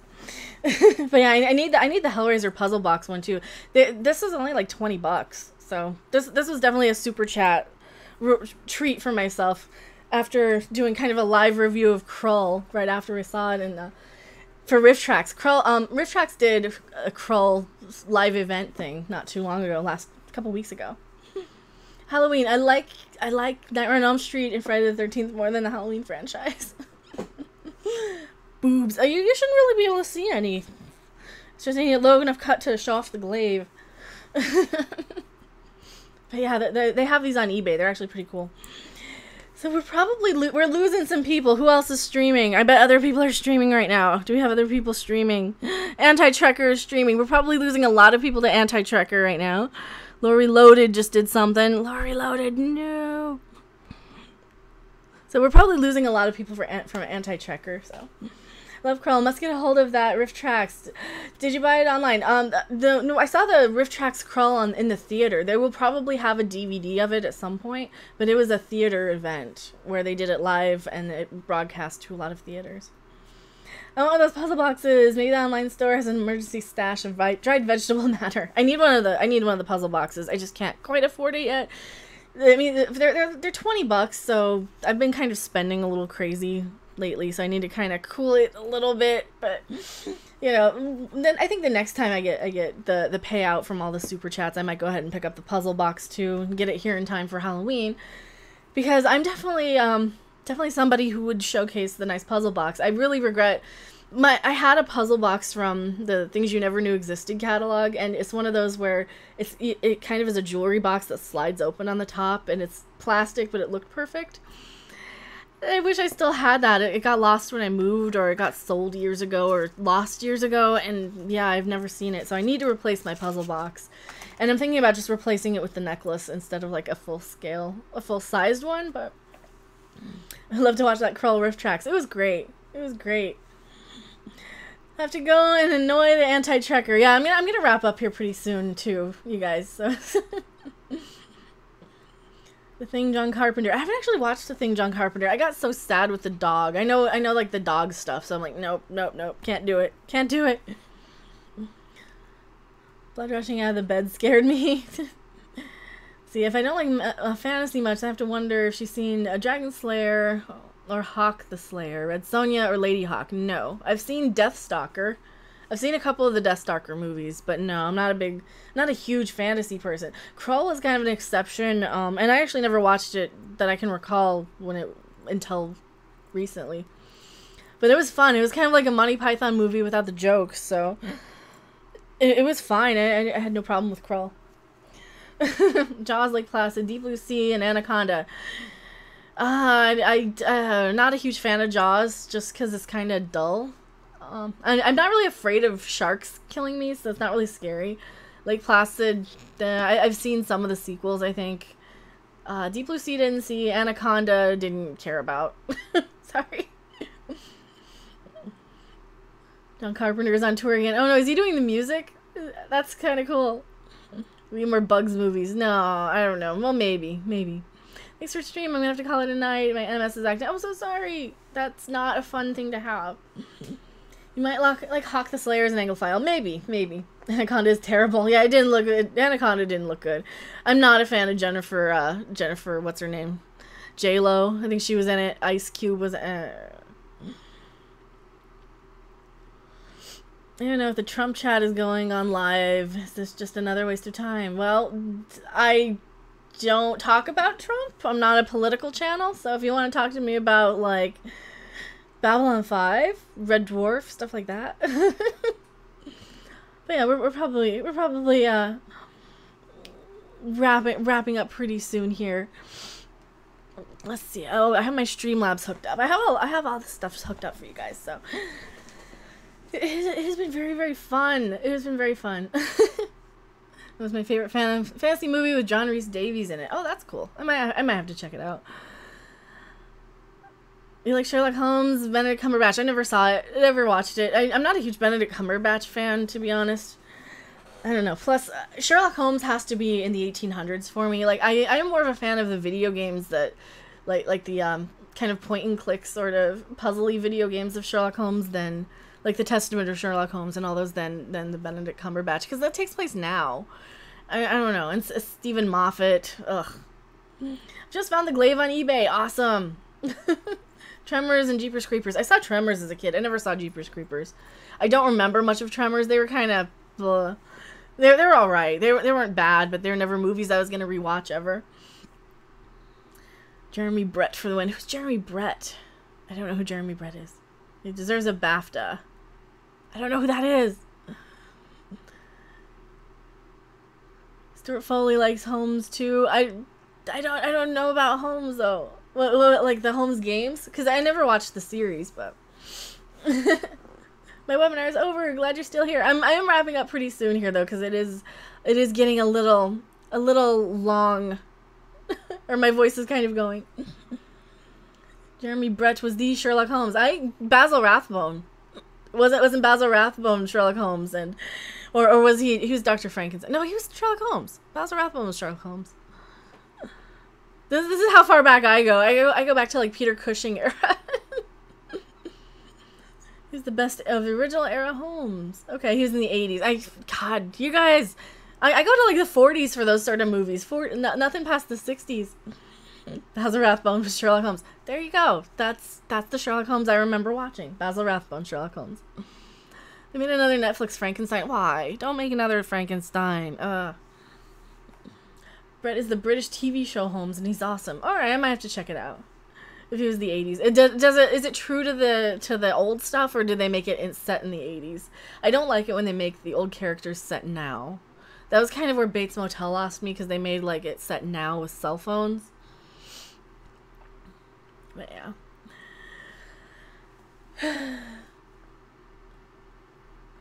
You sound like a classic movie fan like me. I'm more of an old school person than anything, for sure. I don't know. I'm more of a... I definitely have an appreciation for the old stuff. Trump has not been important. Not one TV station has it. I don't know what's going on. I don't talk about politics, so... I don't even follow them, to be honest, because I can't get obsessed with things I can't control or change, and I can at least change... You know, I can reach like 1,000 people or 7,000 people by complaining about Star Trek. I can't do a lick of anything with politics, so... Bitten. I don't know what bitten is. There's a Trump live chat going on right now. Oh, God. Who cares? Who the hell cares? Who wants to listen to that clown? I don't care. That Doomcock would like Jeremy Brett Sherlock Holmes. He probably seen it. It's Doomcock. Anytime you ask him if he's seen something, he has. And he knows every detail about it. And he has like an encyclopedic knowledge of everything like at all under the sun. The momentum of that stuff is hard to stop. That is true. Doomcock is a man of exquisite taste. I think so. He likes a lot of cool stuff. But then again, he also likes a lot of stuff that kind of I disagree with sometimes. But I think that's just because I'm kind of a stick in the mud about things. There are some movies that I think people love that I absolutely can't stand. And rather than pissing off my viewer base, I kind of keep some of those things to myself sometimes. But what about religion and spirituality? Well, I have a Ouija board on my guitar, but I'm kind of such a skeptic. You know, I'm very much a. It's like I'm going to see Ghost in a couple of months, so if that gives you kind of any indication on how unoffended by Satan music I am. There's a live stream going on right now. You are here. There is. I am. All hail our drunk overlord. Is he drunk? The most interesting overlord in the world. I am here. I ain't afraid of no ghost. They're a great band. Love them. I'm loving them quite a lot. I am gonna wrap up here pretty soon because my voice is going. But actually, it's probably a good place to call it. Thank you guys so much for hanging out. It has been super duper fun. And yeah, as soon as I think next time I get money for I'm gonna pick up the Hellraiser puzzle box necklace because I'm pretty happy with this one. This is a good one. Sounds like a good idea. Iced tea coolers. Is Doomcock on tonight? I don't think he is. I don't think he's going to be on for... I know he's probably... Well, he's working on a commentary for Last Jedi for Patreon. And I know he's probably going to be working on more, like, scripted...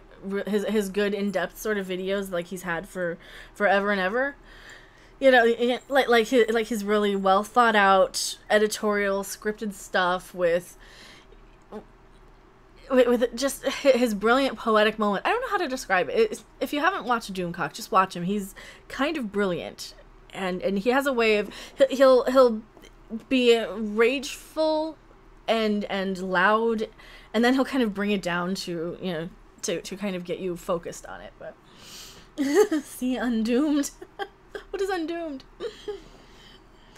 But yeah, thank you guys so much for hanging out. It has been super fun. It's his intellectual words of mighty wisdom. Yeah, and hello, Rookie Critic. But yeah, well, he did say he wanted to do a commentary. I just joined his Patreon and yours. Well, thank you guys so much. Yeah, I do have a Patreon of my own. I am probably tomorrow. I'm probably gonna take some time and make a video or some sort of podcast thing for that. I do have a, for the $8 tier and up, I have a poll over there on my Patreon for what, if you guys want a movie review. One of the options was Stripes. I finally saw Stripes. I wasn't allowed to watch it as a kid, and I kind of forgot about it, and I finally saw Stripes, and I want to talk about it.